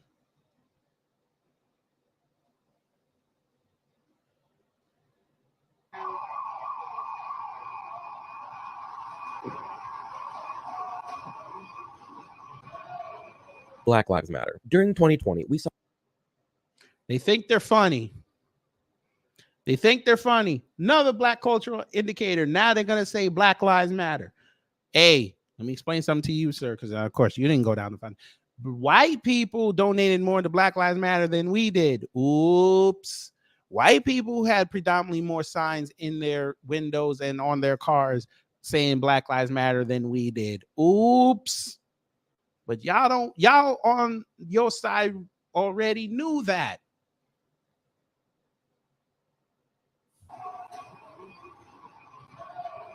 Black Lives Matter. During 2020, we saw some of the worst looting possible. And for what? These people did this for no reason.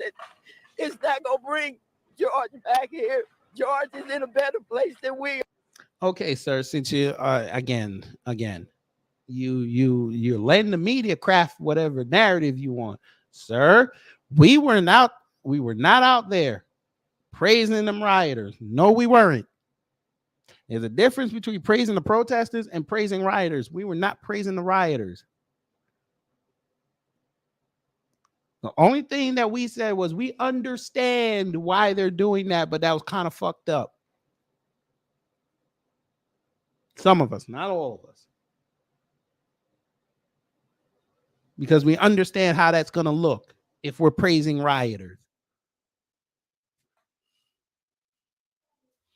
But again, y'all think it was only black people outside. We just going to forget the white folk. We just going to forget that, right? We're going to forget the Hispanics and the Asians that were outside. We're going to forget about how them white organizations were dropping bricks off in predominantly black neighborhoods, right? We're going to forget that, right? Hey, sir, there's a whole video you can go research. They caught the motherfuckers doing it. They had to drive off hella quick. I think that was either Chicago or Louisville. They caught them dropping the bricks off, waiting. Oh,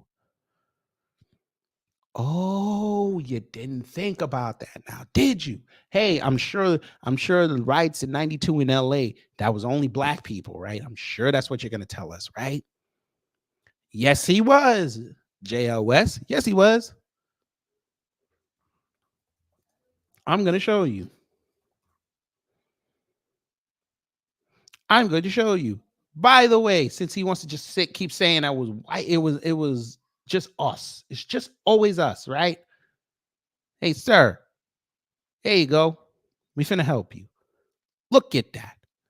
And they dropped it, by the way. They dropped it. They dropped it. You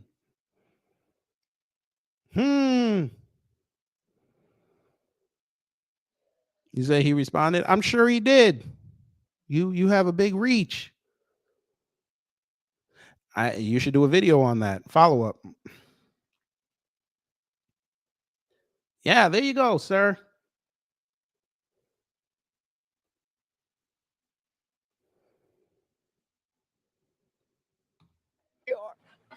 Last night, I'm gonna be honest, I wish I was where George was because this is ridiculous. These people are tearing up our livelihood. Another black cultural indicator, family, using the crying black person on TV to make white folk feel better and to, in their words, articulate the pain is felt through the black community. And she or he are the brave soul that is going to be able to tell the story of what's going on in the black community. And you should feel sympathy for it.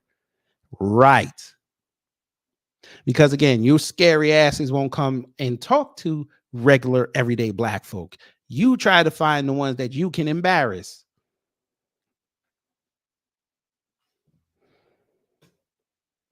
This is why I pay no attention to Black Lives Matter. The least of my concerns. Again, Black Lives Matter has been going for 2 years and y'all still bringing them up. But okay, sure. All right, continue. As a black man in America, it's white people. It's white people this and white people that all the time for no good reason. We have got no good reason, he said. We just bring up white people for no good reason. Sir, we gone days without mentioning white people, and white people have to show up in our comments to say something.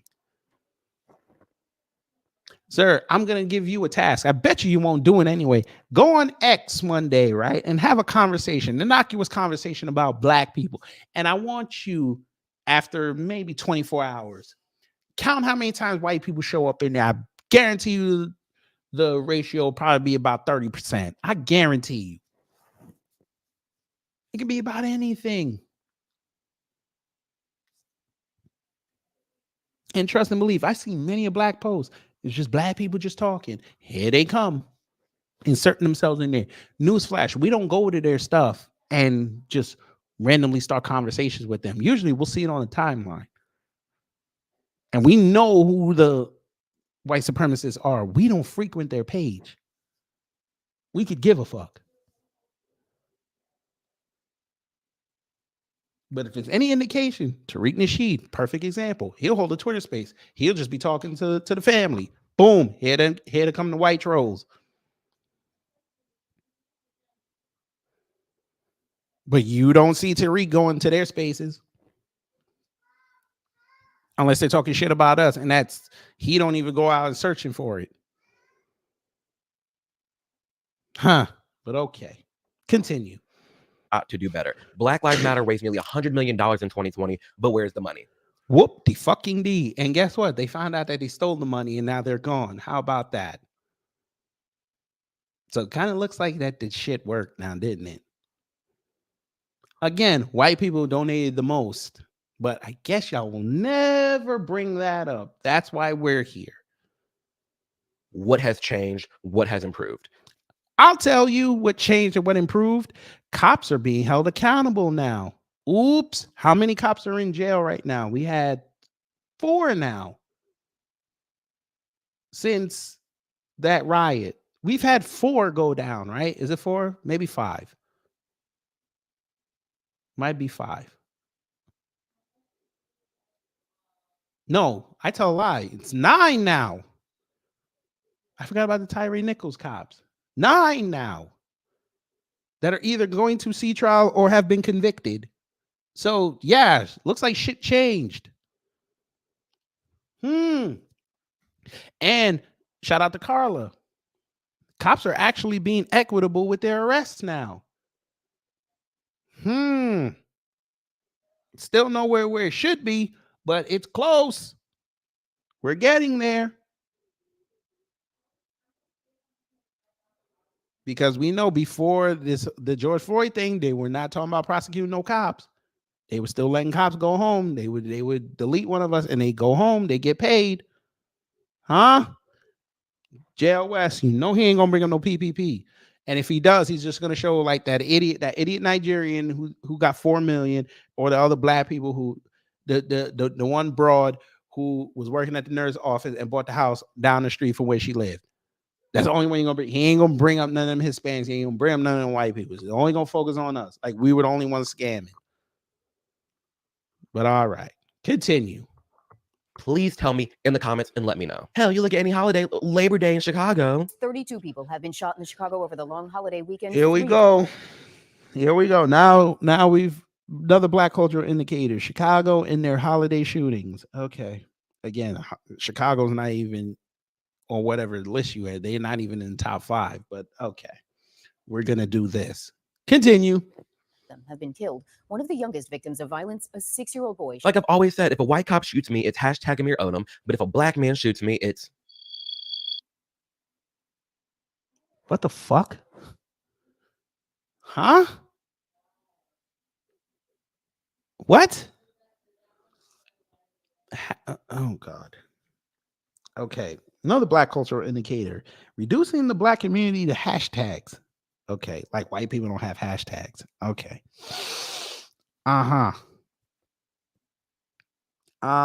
Sir, you would have been right, except there's a very glaring example of how you're wrong. I'm going to help you. There was a black man that was recently deleted. What was his name, family? Christian Obumseli. That's right. That's right. Now, he was killed by his white girlfriend. Okay. Not a cop. I get it.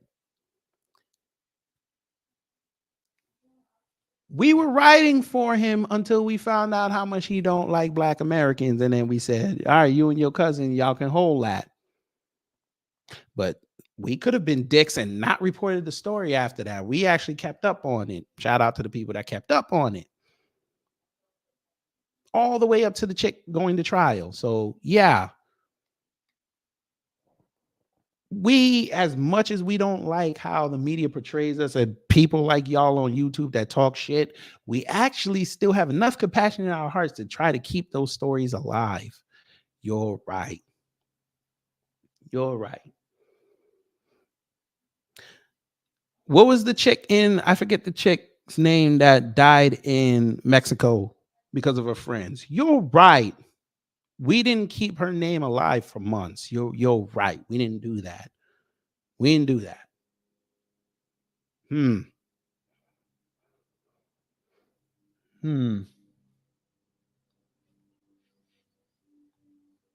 What about the black cops? Again, I bring up Tyree Nichols. Hashtag was going all over the place. But of course, y'all don't want to talk about that. Y'all don't want to talk about that. Shanquella Robinson. Thank you, Carla. I couldn't remember her last name, her first name. Shanquella Robinson. They just keep talking. Oh, yeah. Wait a minute. The little girl a few years ago in Chicago, when they were trying to gun down her daddy and she got hit. You're right. We just ignored that, right? We ignored that. Okay. Because I seem to remember I wasn't even on X then. I was still on Instagram. We were talking about it. I saw the videos on YouTube. We were all talking about it. We said this was fucked up and we need justice for that. But you're right. You're right. You're right. And don't get me wrong, I'm not saying organizations like Black Lives Matter can't exist. I'm just saying the amount of attention they have versus the things actually impacting and affecting the black community, it's not matching up. Again, we want all this respect, hell, even reparations, but we don't know how to act. Another black culture indicator. Now they're going to start disrespecting reparations. Okay, let's see where this goes. Reparations. What happened with slavery is absolutely awful. Everybody agrees with that. It was just a bad time. And we can acknowledge this history all day long, but we cannot let it distract us from the present and the future. My ancestors' trauma cannot be healed with a check, nor do I need one. I can entertain the idea. And there it is. There it is. We gonna play it again. We gonna play it again. This is why they elevated his voice.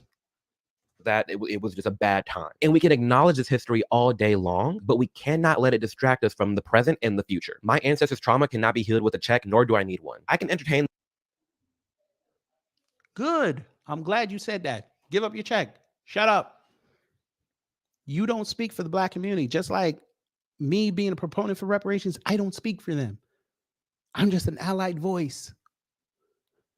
I let them handle it. Then when my term come, hopefully I'll get maybe 10% of the support that people like me who are writers for them, maybe we'll get that support back. Maybe. We'll see. It depends. I don't know. The future is different. I don't know. But for you to come up there and say, I don't need my check, that's fine. You could have kept that to yourself. We don't care.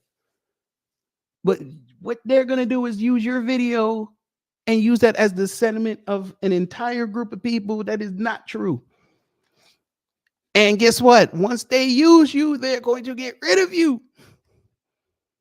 Ask Kenny Zhu, because he has still not figured it out that once he starts his congressional run, they're not going to support his ass.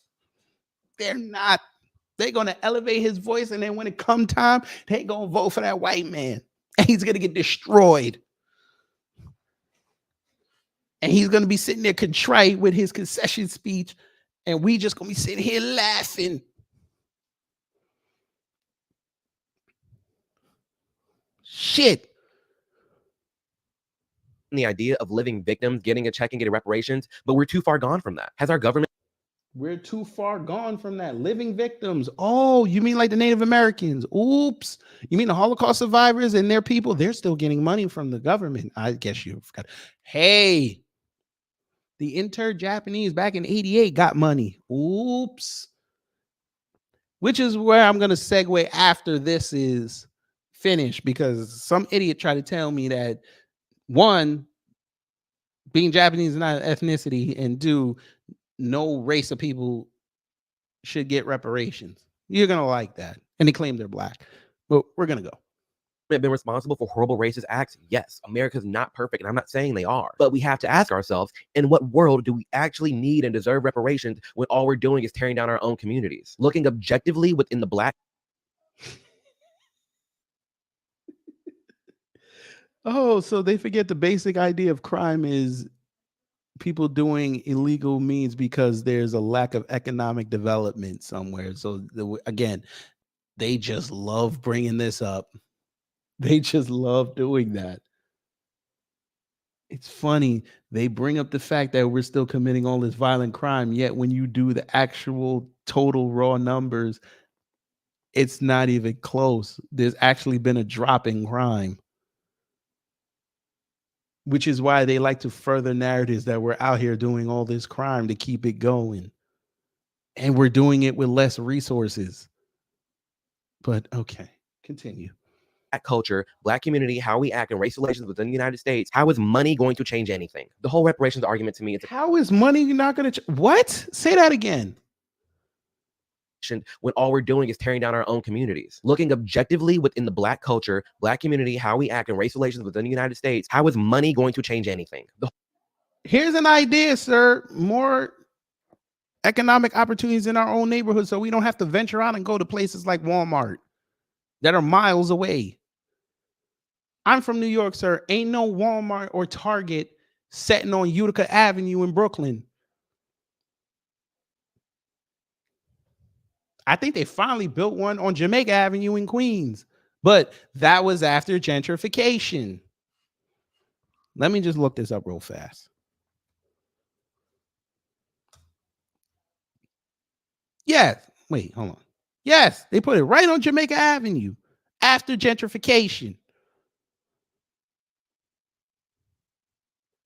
Sir.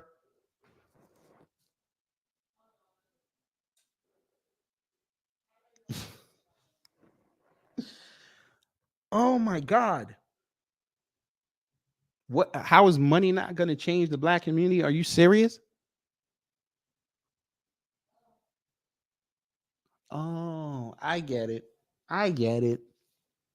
Because you've never seen money change somebody's life before. You've never seen that.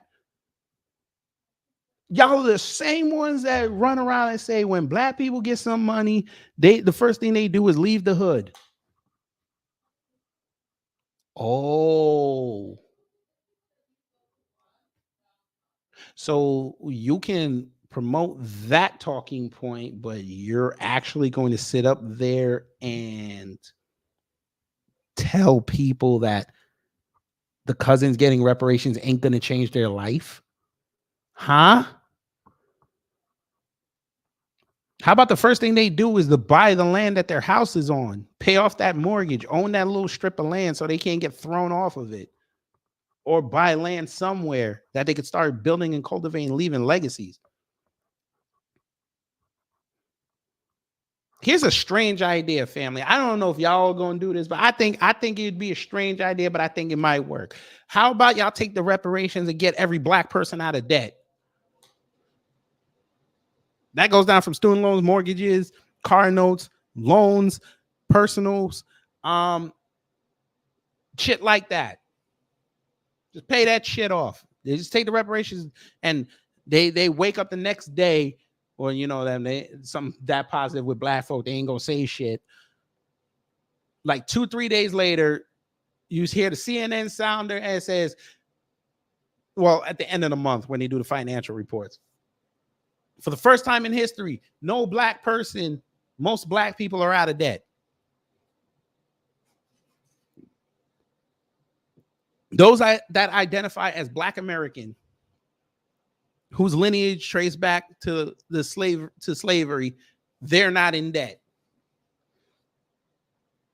Nothing. Not even a $500 personal loan. Not even a piece of credit card on there. Nothing.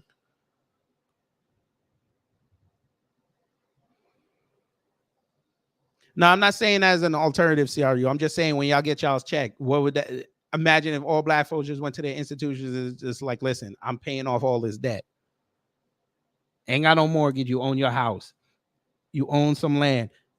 None of your loans, your kids' educations are paid off if they go to private or college. It's paid off. Nothing. Ain't no loans, no Sally Mae, none of this. That won't change. You don't think that's going to change people's lives? Boy. Woo. The whole reparations argument to me is a complete distraction. I mean, I'm sorry. I just got to say this before I play it again. I'm sorry. You're right, sir. Having black people leave their homes and not have to worry about their fucking bills. You're right. That ain't going to change their life. Can you imagine that first day? I could tell you have never paid off debt. I could tell, because the day I paid off my debts, that was probably one of the best days I ever had in my life. Imagine these black folk going outside to go to work or go do something in the streets, and they don't got to worry about, oh shit, the bills are coming up. They budget, instead of being for bills, they budget like, all right, honey, you bring in about $7,000 a month into the house. I'm bringing in another $5,000. We got $12,000 a month, and we ain't got no bills. What the fuck we gonna do with this money? We gonna start buying some shit. We gonna start buying some assets. Let's go. Financial advisors would love us. The fuck? It will not help the atrocities that are facing the black community, of which are often inflicted by ourselves. Instead of uplifting each other time and time again, we trap ourselves in these little boxes, making sure that we keep our black card and then go about our lives bullying anyone for stepping out of line. Another indicator, the black card. Boy, they be listening to Chris Rock. Self-isolation. We live in this free country, but our mindset is still locked down. Growing up, myself and countless other black people were told, you're talking white. Why are you listening to white people music? Why are you eating white people food? This drove... Boy. Another cultural indicator, the old you were Oreo. Did it even say Oreo still in 2023? I don't know. You're talking white. So talking proper is white. What the what? No, it's called We Talk How We Talk. We talk our language. If we go outside, we know how to talk proper because we know that's how you do business. But nowadays, we just don't give a fuck. You gonna deal with us the way we are. What the fuck? You deal with it or you don't. Me so far into a depression personally because it's like, damn, I'm just never good enough. I'm being told white people are racist and they hate you, but I'm also being told that I'm not black enough to hang around the black kids. It's what? What? All right. Okay. just like, damn, I can't win. We want to be free and accepted so damn bad, but we're the first people to exile and bully anyone that is black for thinking different. Why are you listening to? You sound like that blurred that I cooked last year.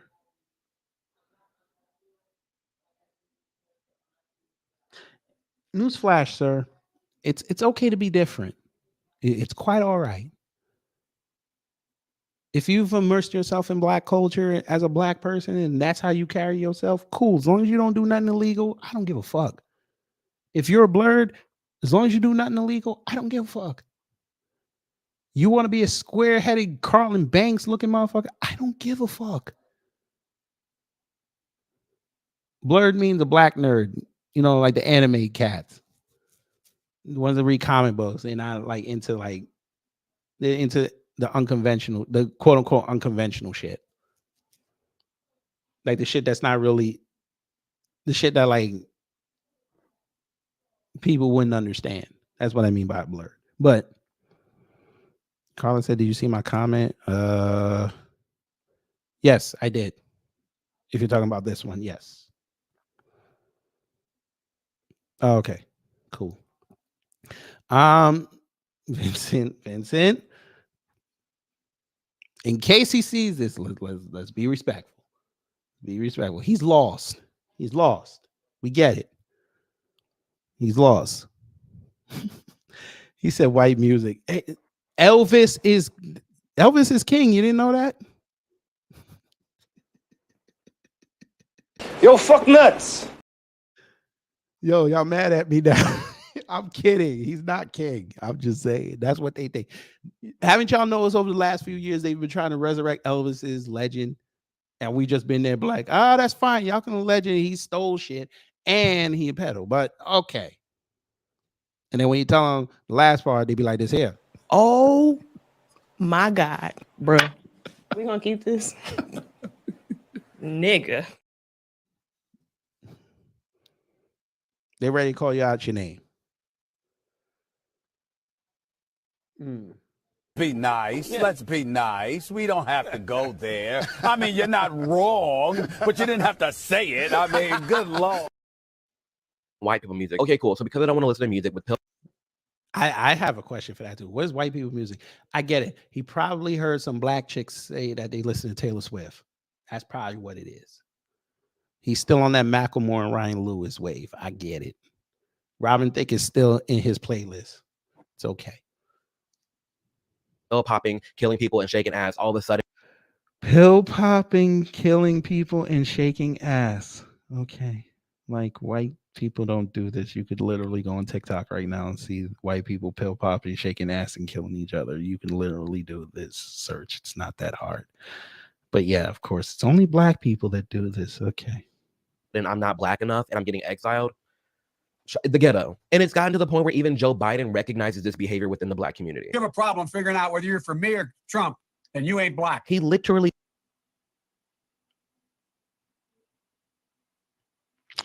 Another black cultural indicator. Now you're going to say Joe Biden was right.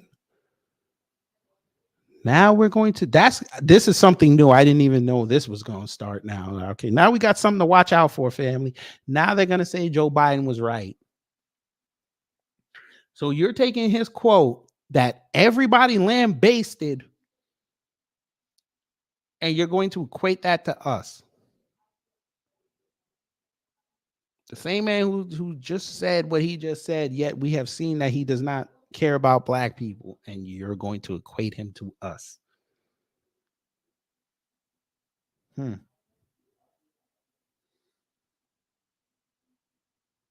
Hmm. Hmm. The same man who watched 8 Asians get gunned down here in Atlanta and gave them a whole hate crime bill, then saw black people get deleted in Buffalo and still nothing. But y'all gonna bring me the Emmett Till bill that failed the first fucking time it went in front of Congress until they made it All Lives Matter anti-lynching. Then it passed. So the bills that are specific for black people get failed all the time. But once you start bringing everybody into the box, then they want to pass it. Okay, cool. By the way, black people have been lynched since that bill has been enacted and nothing's happened. They shuffle their feet.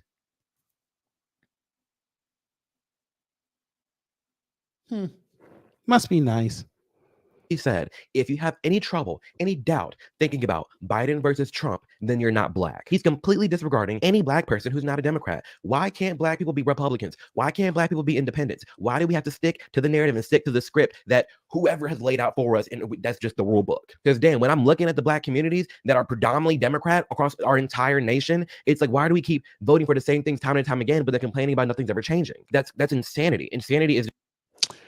Okay, so another black cultural indicator, equating us with the Democrat Party, even though y'all could have watched the midterms and realized that either we stayed home or the people they tried to prop up didn't get in.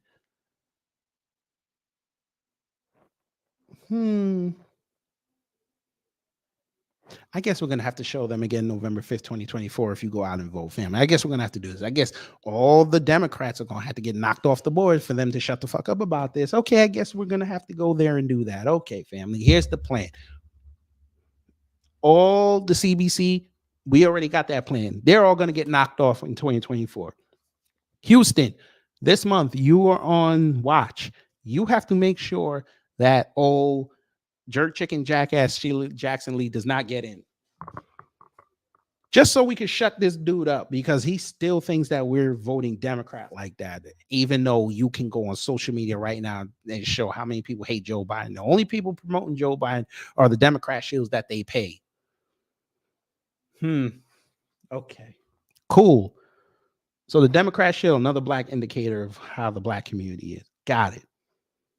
Just doing the same thing, but just expecting a different result, but you're not going to get that. Why not try something different? Why is that so bad to do? It's just this monotonous state that we're all in, just taking everything mainstream media says for face value and going about our day. And what we fail to realize is that we have all the tools necessary to be the change we wish to see in this nation.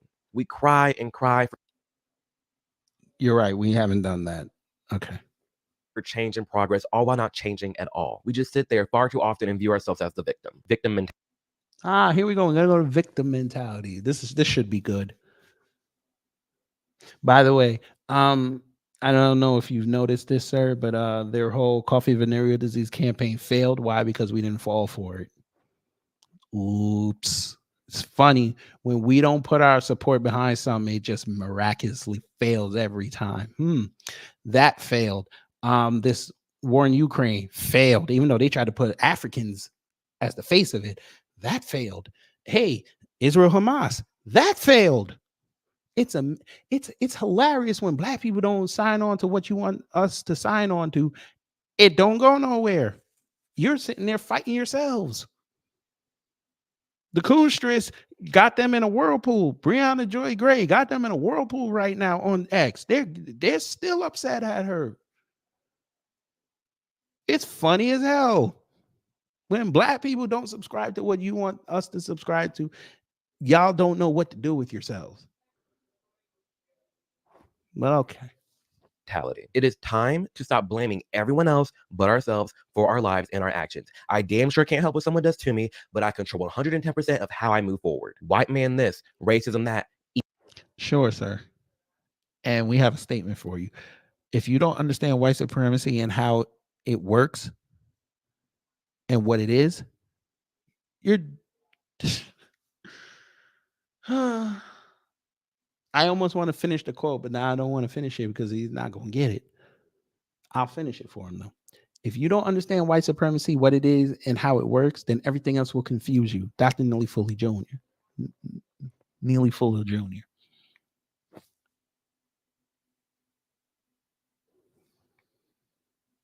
I guess y'all don't want to bring up the stories of how the banking industry screws black people. No, you don't want to bring up the story how city council screwed black people up, but you're going to say that it was because they voted Democrat. Okay, fine. We'll give you that. Y'all think it's only black people that are voting for these people. And everybody else is sitting there saying, hey, black people, make the decision for us. It's funny, y'all never want to hold no other race accountable in them cities because it wasn't only black people that got Brandon Johnson in there, sir. It wasn't only black people that got Karen Bassin in LA. It wasn't only black people that got London Breed in San Francisco. It wasn't only black people that got the dude up in Seattle.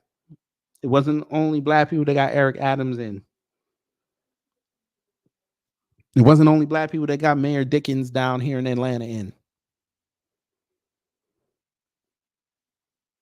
But okay.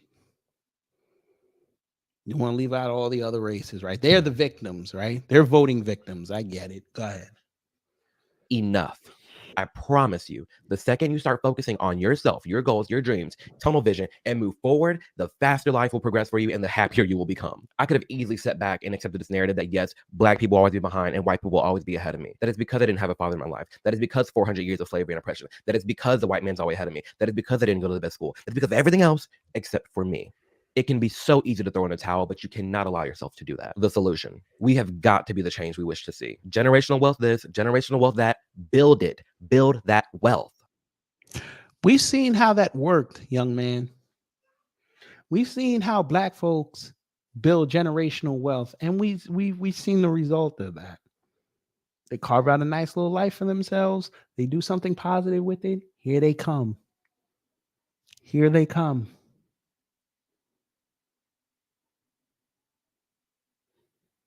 Should we have to go to El Paso County, Colorado, sir? Should we have to go there? Should we have to go down to the brothers that had their mama's land and white supremacists threw them in jail because they wouldn't sell?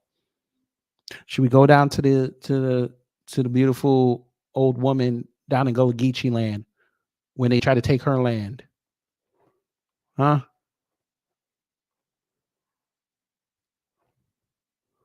How like Professor Black Truth, was it Professor Black Truth? I was listening to somebody today and he said, every time, I think it was Professor Black Truth, when he talked about every time we build something, we sell it off.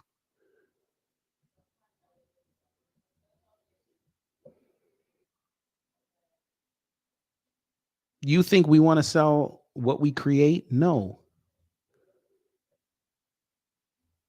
But they come in and prey on us. But y'all never want to talk about that. But y'all know that. This year in 2023 is the 50th anniversary of hip hop, and there's nothing to show for it. Hip hop has been around for 50 years. Here we go. Another cultural indicator. Now they're going to bring up hip hop again. And how hip hop has done nothing for the community. Continue. Not a single hospital, not a single school, not a single bank, not a single supermarket. I thought Killer Mike built a bank, but okay. Okay. Not a single distribution company. Let's hear what Umar said again. 50th anniversary of hip hop, and there's nothing to show for it. Hip hop has been around for 50 years.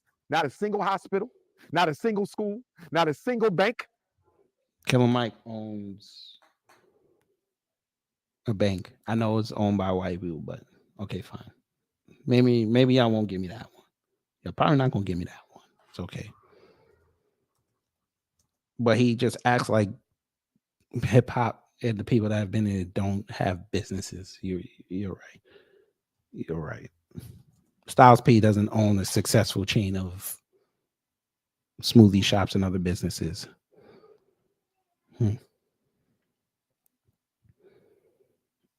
Yeah, Gunna didn't help a black woman start a grocery store in Atlanta. Okay. Okay, you're right, sir. Yeah. White woman wrote this, so I wonder if you're gonna give I wonder if you're gonna give Pearl, just Pearly Thing's sister, any credit on writing this. We're not gonna count Drake. Rick Ross owns stuff. Chris Brown owns stuff. We're not gonna give Khaled anything. Elric Prince, I don't know who that is.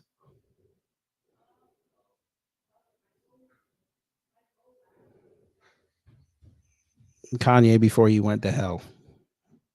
Pharrell, Queen Latifah. You're right. Hip hop didn't. You're right. They didn't do nothing. They just took their money and ran, right? They didn't do nothing. Okay. Sure.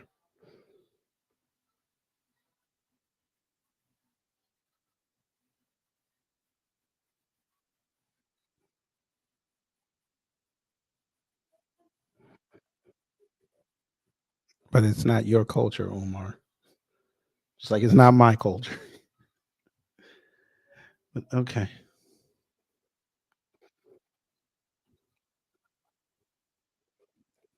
What the fuck? Why? Maybe I'm missing this family. Thank you. I forgot about 50. I forgot about 50. My bad. I didn't switch back over. My fault. I thought I did. Where do we ask Jay-Z and Nas and then all these other foundational black rappers to invest in the community? We already know where they stand at. But again, another black cultural indicator, using entertainers as fodder to say that black people are not worth investing in. And why shouldn't we do it for ourselves when you can literally see black folks make businesses every day in their neighborhoods, but y'all just bypass that because it's not generating the money that the white people are making. Doesn't benefit from it at all. We've accomplished so much as black people, have become so rich, and where is these investments at? Why is our community still like this? It's because of the culture and how things are progressing, and no one's really trying to change it. We have to remember we are. Yet Nipsey Hussle owned a whole strip mall in LA in prime real estate, but I'm not gonna go there. I'm not gonna go there. Ancestors' dream. I am my ancestors' dream, and you got me figgity up. If you really want me to sit here and sit back and we're stealing that clip, family. We're stealing that clip. The culture and how things are progressing, and no one's really trying to change it. We have to remember we are ancestors' dream. I am my ancestors' dream, and you got me figgity up. If you really want me to sit here and sit back and think that I'm living in the same America that my ancestors. What was that?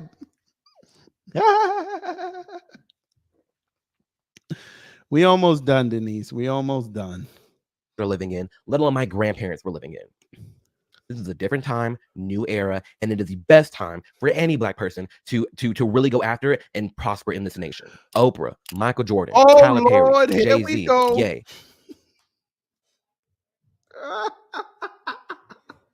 Another black cultural indicator. We're going to use people that are billionaires and former billionaires as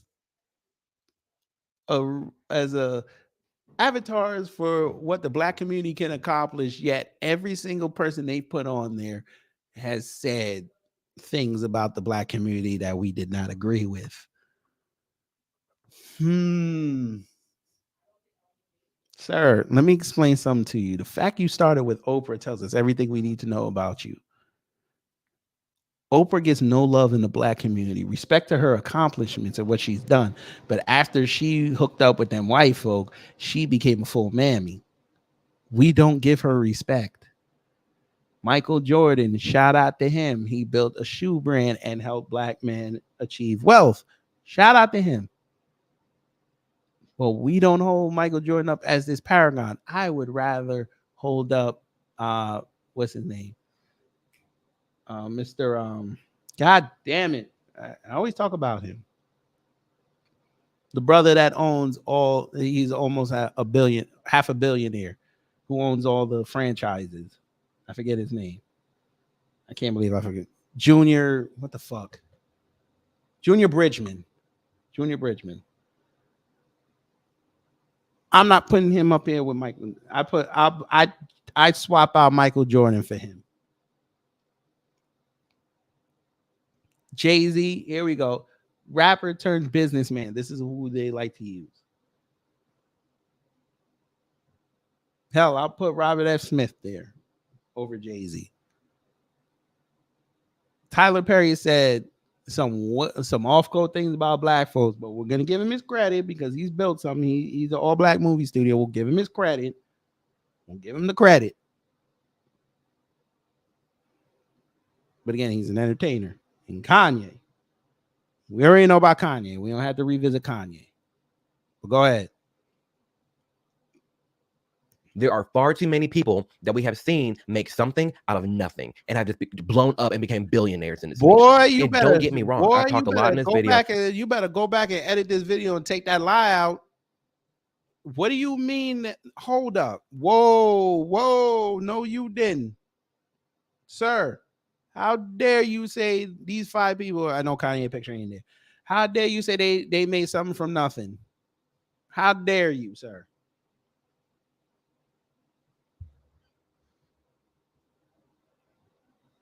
Are you insane? Oprah was scouted, sir. Michael Jordan was scouted. Jay-Z was scouted. Tyler Perry was scouted. Tyler Perry told his story. He was scouted. Kanye West came from the Jay-Z tree, which means he was scouted. Stop it. There's very few entertainers that started with nothing and became something without somebody else's help. Just like your white and Hispanic and Asian entertainers needed to get to the level they're at using the help of somebody else. This is why y'all did not like those Southern rappers back in the day who did not sign with the big labels, who signed it with their own and brought the music to the people. That's why all of them corporations had to snatch them up quick because they were destroying the pot.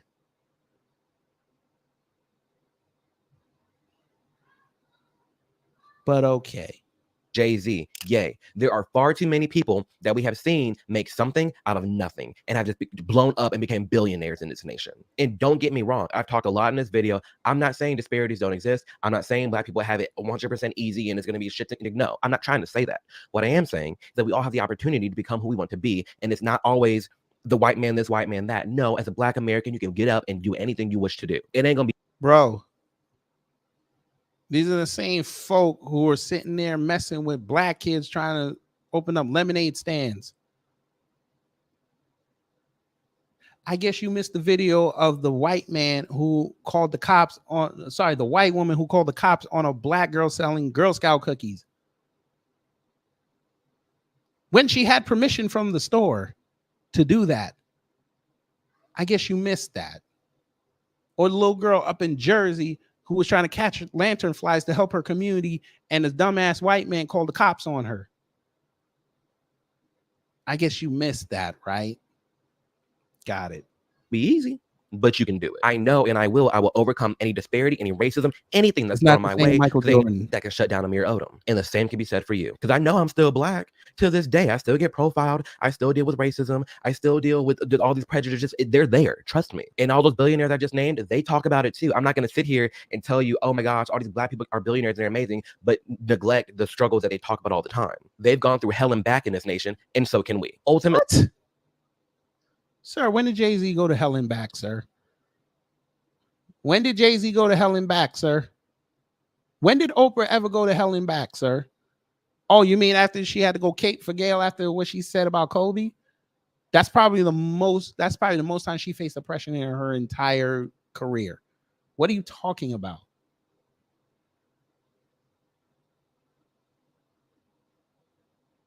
Oprah literally started on Baltimore TV. How many black women or black men get an opportunity like that?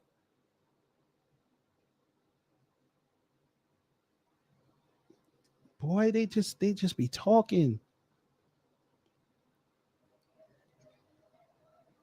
Ultimately, there are a ton of things that the Black community needs to address and get in order in this nation. This country is not as bad as we make it out to be, and there's a lot of change that can happen if we actually start to sit down, have more conversations, and really address all the things that I outlined in this video regarding the Black community. If we fix the culture and how we live our daily lives, I think there would be tons of progress made within the Black community. With that being said, thank you for taking. I hope I debunked enough. I hope.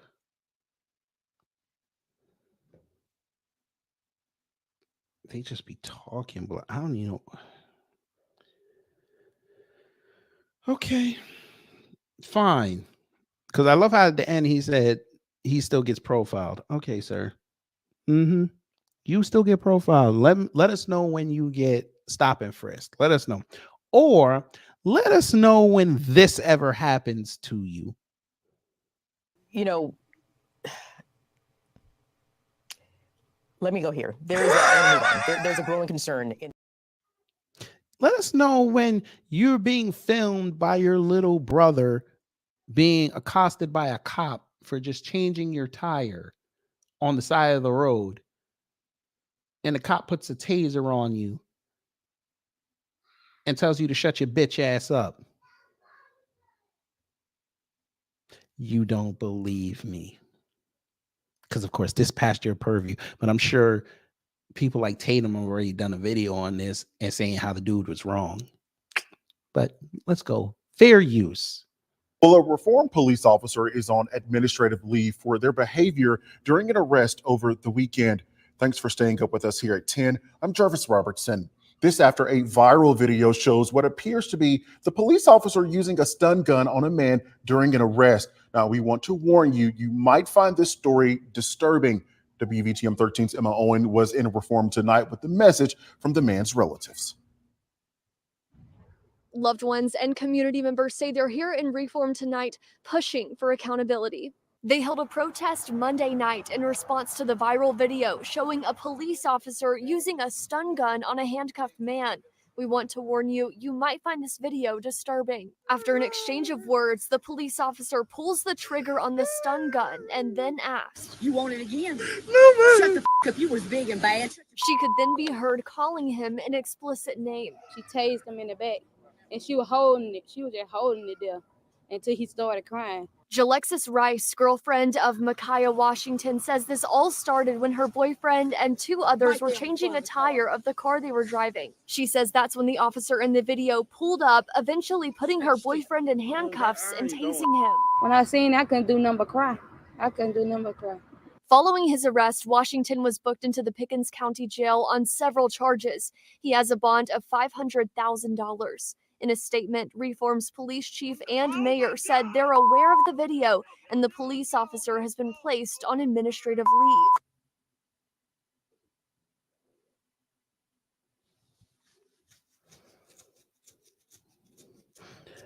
Now, I'm sure Mr. Amir Odom is going to focus on 4 and 5, right? He's going to say this is the Black community with number 3. We didn't see him resist arrest. Obstructing governmental operations, right? He's going to say he was resisting, right? Okay. Reform's police chief and mayor said they're aware of the video and the police officer has been placed on administrative leave. However, people attending Monday's rally say they want more done. She needs to be fired, and I feel like she can leave and go somewhere else and do it if they don't hold her accountable for nothing. You are police. You're here to protect and serve us. How? By the way, Amir, since you said that our community don't be changing, guess what? What that woman just said, you didn't hear this about 10 years ago. I'm gonna play it again. You didn't hear Black folk talking like this 10 years ago online with consistency or in the media with consistency. They don't hold her accountable for nothing. You are police. You need to be fired. And I feel like she can leave and go somewhere else and do it if they don't hold her accountable for nothing. You are police. You're here to protect and serve us. How do we supposed to trust you and this how you treat us? It hurt my feelings for real. In the statement from the mayor and police chief, they said in part, the department is in the process of turning over all materials related to this arrest to the Alabama State Bureau of Investigation and has requested a thorough investigation into the circumstances surrounding the arrest. Now, as soon as we learn more about this investigation, we'll be sure to let you know here on air and inside the free WVTM 13 app. In Reform, Emma Owen, WVTM 13. Just changing a tire.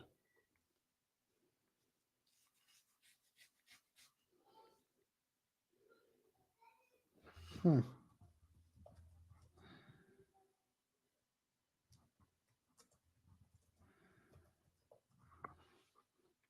Hmm. Hmm. I want to show y'all something.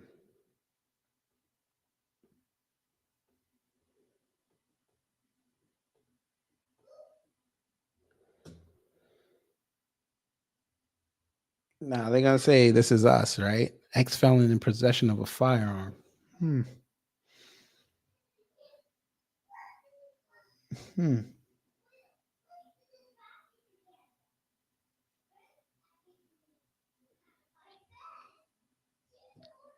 Can a convicted felon ever have their rights restored in Alabama? In some cases, a convicted felon can have their gun rights restored in Alabama through a pardon or expungement of their felony conviction.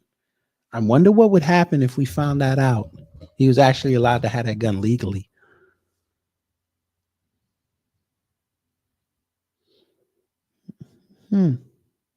Just asking questions because this is early.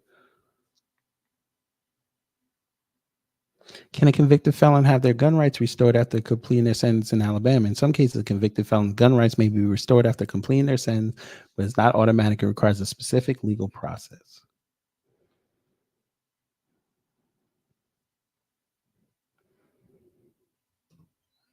So again, we don't know. He could have had this. He could be fine. But it's funny. Haven't y'all noticed something, family? Y'all noticed something, right? I want y'all to look at that picture. What do y'all notice? Iron Will, hello. Because according to the mayor, having reparations ain't gonna fix stuff like this, according to him. Blacklight Andrew, hello. Thank you for the $2 super chat. He said this is a tool that will be broken shortly. Again, he's pigeonholed himself. But I want y'all to look at this picture and tell me, what do y'all see?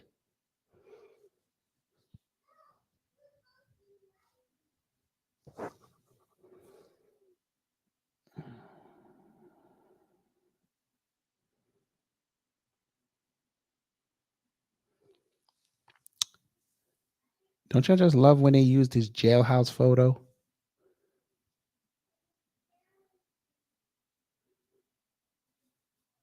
They just arrested him, so they have a mugshot. They didn't even use that mugshot.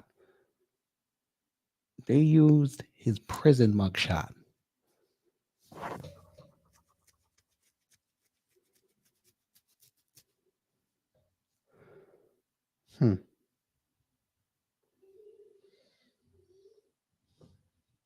By the way, I looked up Tatum's channel. He ain't do no video on that. I'm waiting to hear what he got to say on that. You know he gonna spin and say it was his fault. But okay. Okay.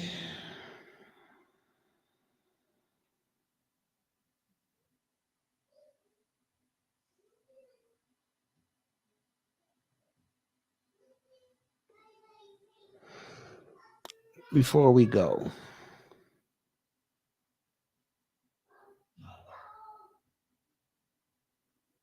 I gotta show you this reparations. I gotta show you this reparations.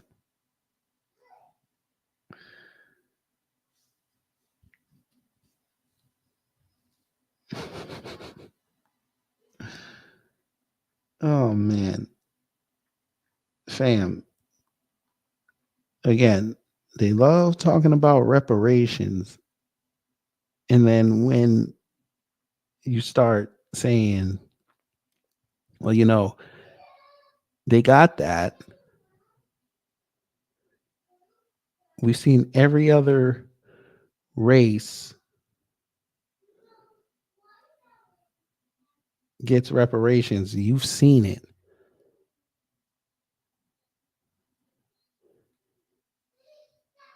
You've seen it. And you've seen how it's improved them. But they ain't supposed to. Y'all ain't supposed to get it. Y'all not supposed to get it.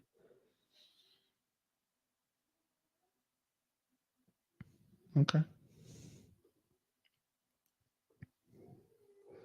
Okay. You know,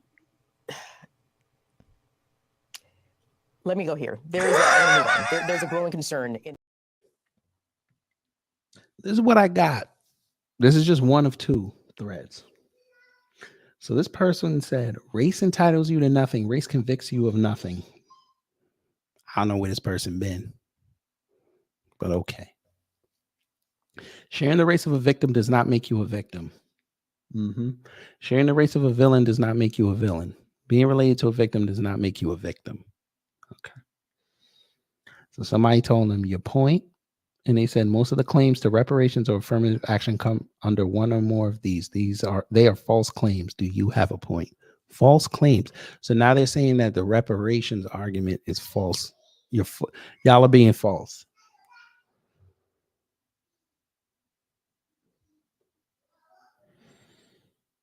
So I told him, you're talking nonsense, but since you have a lot of opinions, I'll give you an audience to spell out your case tomorrow. So I don't run for no smoke. So I wanted him to talk to y'all and explain this. So of course they dismissed me. So I said exactly what I thought. They don't see when it comes time for them to talk, you got to listen to them. Right? You got to listen to them when they talk. But when it comes time for you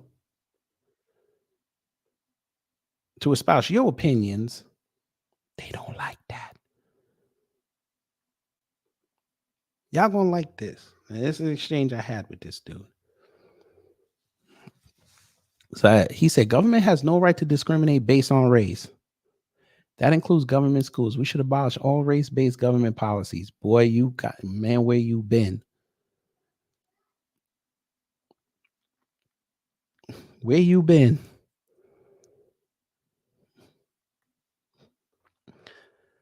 So I said, then say goodbye to anything tangible for the people. They come back and tell me, you think that race-based government policies actually produce wealth. That is mistaken. What? Race-based government policies actually, he said that this is untrue. Is he serious right now? This is what I told him. This is going to be a teachable moment. Race-based government policies do not create wealth. This is what this person told me.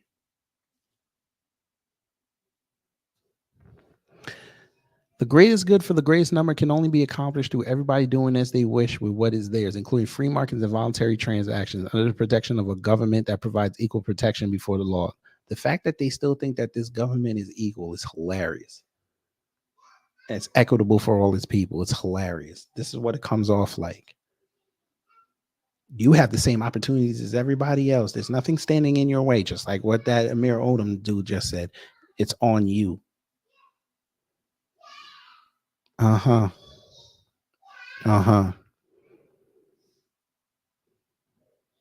They wouldn't even give y'all the opportunity to fail in the system. They have to assist y'all in failing, because when they don't assist you in failing, you excel.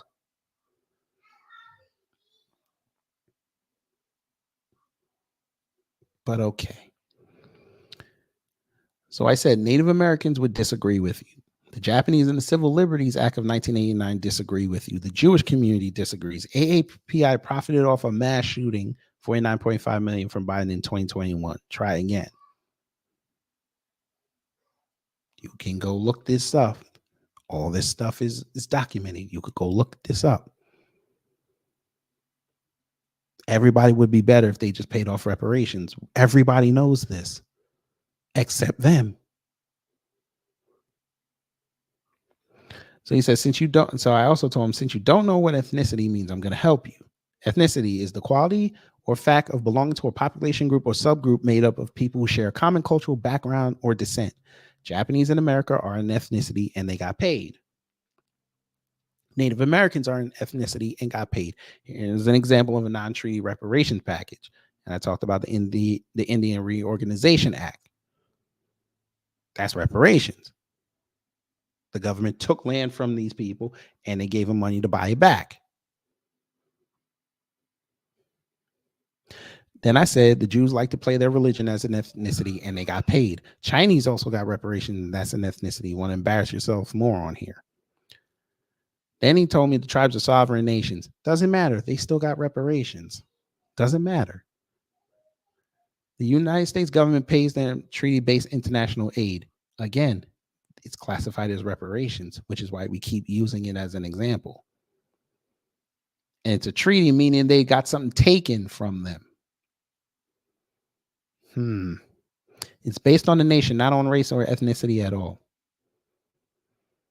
The Holocaust victims get reparations for their individual damages, not based on race or ethnicity at all. Yeah, because I know when it's time for them to get paid, yeah, the Polish Jews and the German Jews don't click up. Yeah, you're right.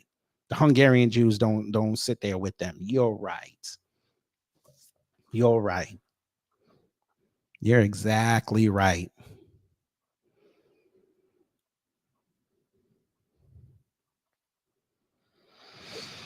You make the error of thinking that the fact that someone who getting paid also has a race or ethnicity means they got paid for their race or ethnicity.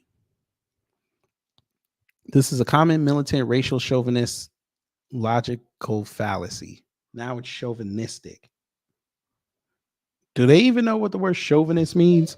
When did I exclude women out of this? Reparations is individual victims being compensated for their proven damages, not for their race or ethnicity at all. You're saying that I'm embarrassing myself is exquisite irony. By the way, he keeps liking his own comment, by the way. So I said, yet Native Americans are classified by race and ethnicity in federal documents like the census. You can go look that up. Holocaust victims get reparations again because of what they practice, an ethnic religion, which Judaism is. You can go look that up. Your argument would have held weight if the U.S. didn't pay Indians as a group, the Japanese as an ethnicity in '89, and gave AAPI money 2 years ago. I advise you to go do some more research on this subject because you're looking at it from a surface level without proper context or understanding of each group. Not that hard. So he said, nope, nobody gets paid for reparations for being a race or ethnicity. Yeah, I just gave him 3 examples, but you know.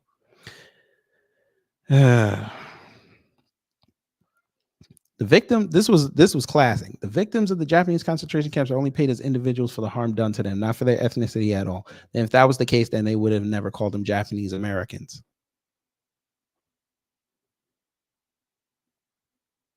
They would have been innocuous people that were jailed.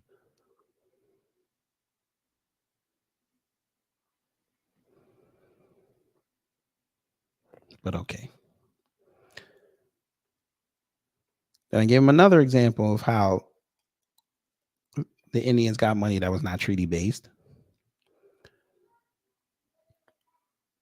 And then I said, who was interned in 1940s America? The Japanese Americans, correct? Go listen to Reagan's speech and count how many times we referred to them individually. Because he wasn't putting out no just names. He wasn't doing this. It wasn't just names. And then I said, because I love how conveniently people like you forget that a group can separate itself from the pack when it's time to get paid, or they click up when it's time to get power or resources. It said, read your own quote. The money went to tribes and organizations internationally, not reparations at all. What nation do the activists want the slavery reparations paid to? So I said, it's considered reparations because something was taken from them and they had proof. The activists want reparations given to the Black American descendants of child slavery, which is documented. If you can't even bother to look up the cases or even the definition of reparations, stop talking. So he said, so what nation would you like the slavery reparations be paid to? You have desperately trying to silence me from the start. I said, I'll put you in front of them tomorrow and you can ask that question. You want the offer. I offered to bring him on there. He could talk to y'all. He said, nah. So I say, you have already shown how you treat strangers you disagree with. I'll pass on the invitation. I would rather have everybody put what they have to say in writing because you don't want to get yelled at.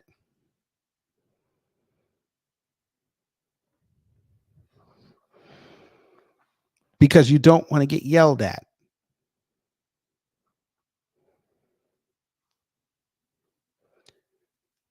And I said, then he said, exactly. Reparations is actually proving victims being compensated by the actual violators. We're in agreement.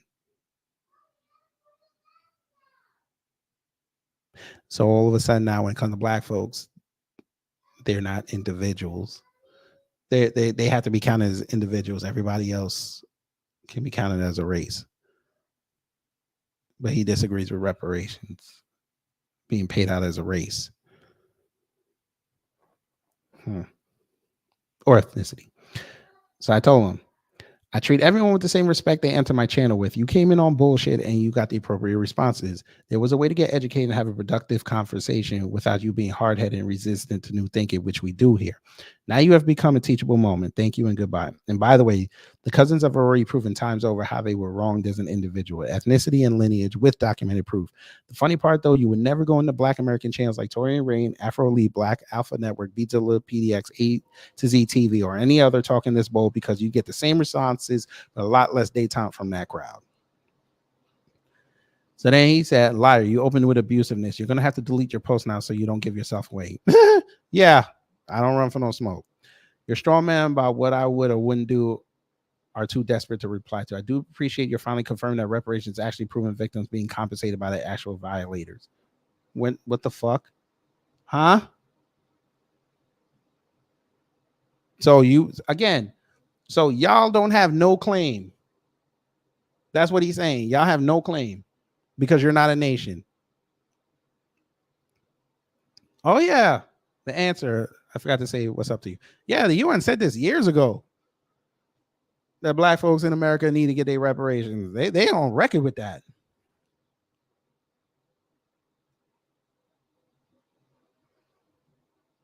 I don't know of anybody who opposes that. That was my whole point in the first place. Teachable moment indeed. Kudos. You said nothing. You literally just said is actual proven victims being compensated by the actual violators. The U.S. government literally violated the black folks that are descended from slavery, and you just bypassed that.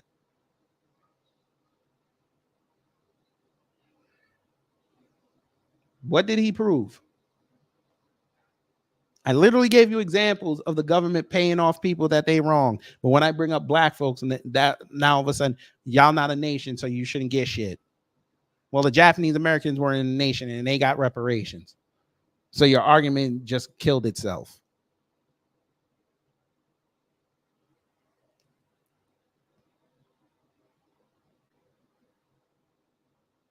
This is what I mean. This is how they're gonna play spin cycle with how reparations are supposed to be handled.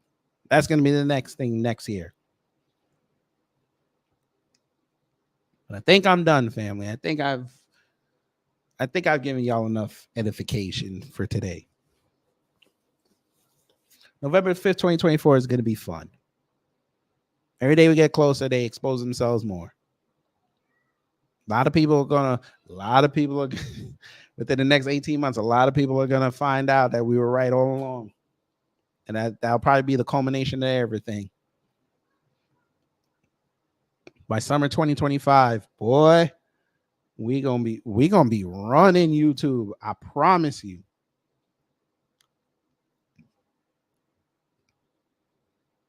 And every time they talk about what black people should and shouldn't be doing, we just gonna be like this here.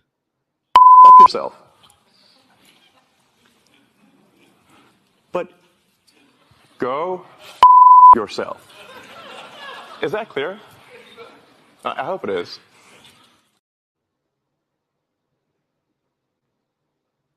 It says survivors of 3 Mile Island nuclear plant meltdown got reparations. Well, they won't call that reparations. They'll call that a settlement because they actually sued.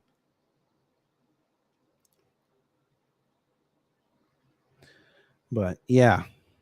Yeah, if you ever get a chance, look up that UN summit statement in 2016. Matter of fact, I'll do that. I'll help y'all out. Let me see.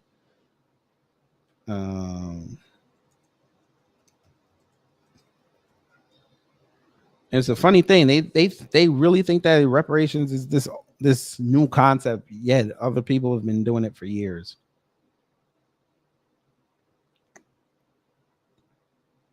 Is it this one?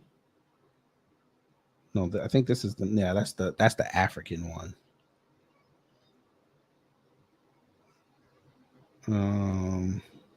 Yeah, they actually came out with one last year too. I'm gonna put that one in there as well. So don't act. So for y'all out there, don't think the UN don't know about this. But again, y'all gonna say, "Oh, they're owned by the US," so you can't really trust them. Now you can't trust them. When it goes against y'all, now y'all can't trust them.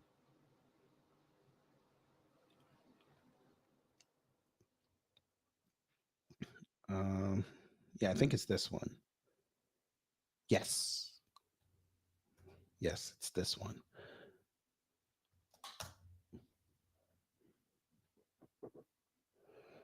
See, when you tell them that, they got to answer for it.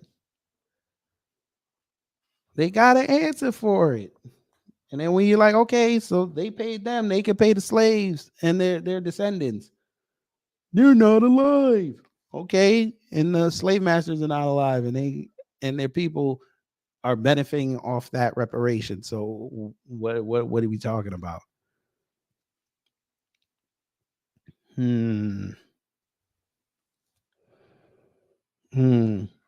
You literally have an entire area code or a group of area codes that Black folks built as one of the main cities on this planet, and y'all don't want to give the cousins their money. Man, you better go somewhere. Every year y'all bypass it, the bill gets bigger. And a lot of white folk have demonstrated eloquently that they don't have no sense. You said you're on your phone. It's not working. Just look up. What did I look up? Just look up UN Reparations PBS. It should come up. Anyway, y'all, I'm going to get up out of here. I appreciate y'all coming in here. Hopefully you learned something. If you did, I've done my job. If not, I will try to be better next time. Whew. If y'all watch the debate tomorrow, let me know how it is, because I'll be on the plantation. Maybe we'll cover it Friday morning. We'll see. It depends on how I feel. It's only 4 of them. But it's about to be some bullshit. We'll see. Anyway, y'all, take care, stay safe, and you know what to do when the agents of chaos come to mess up your day.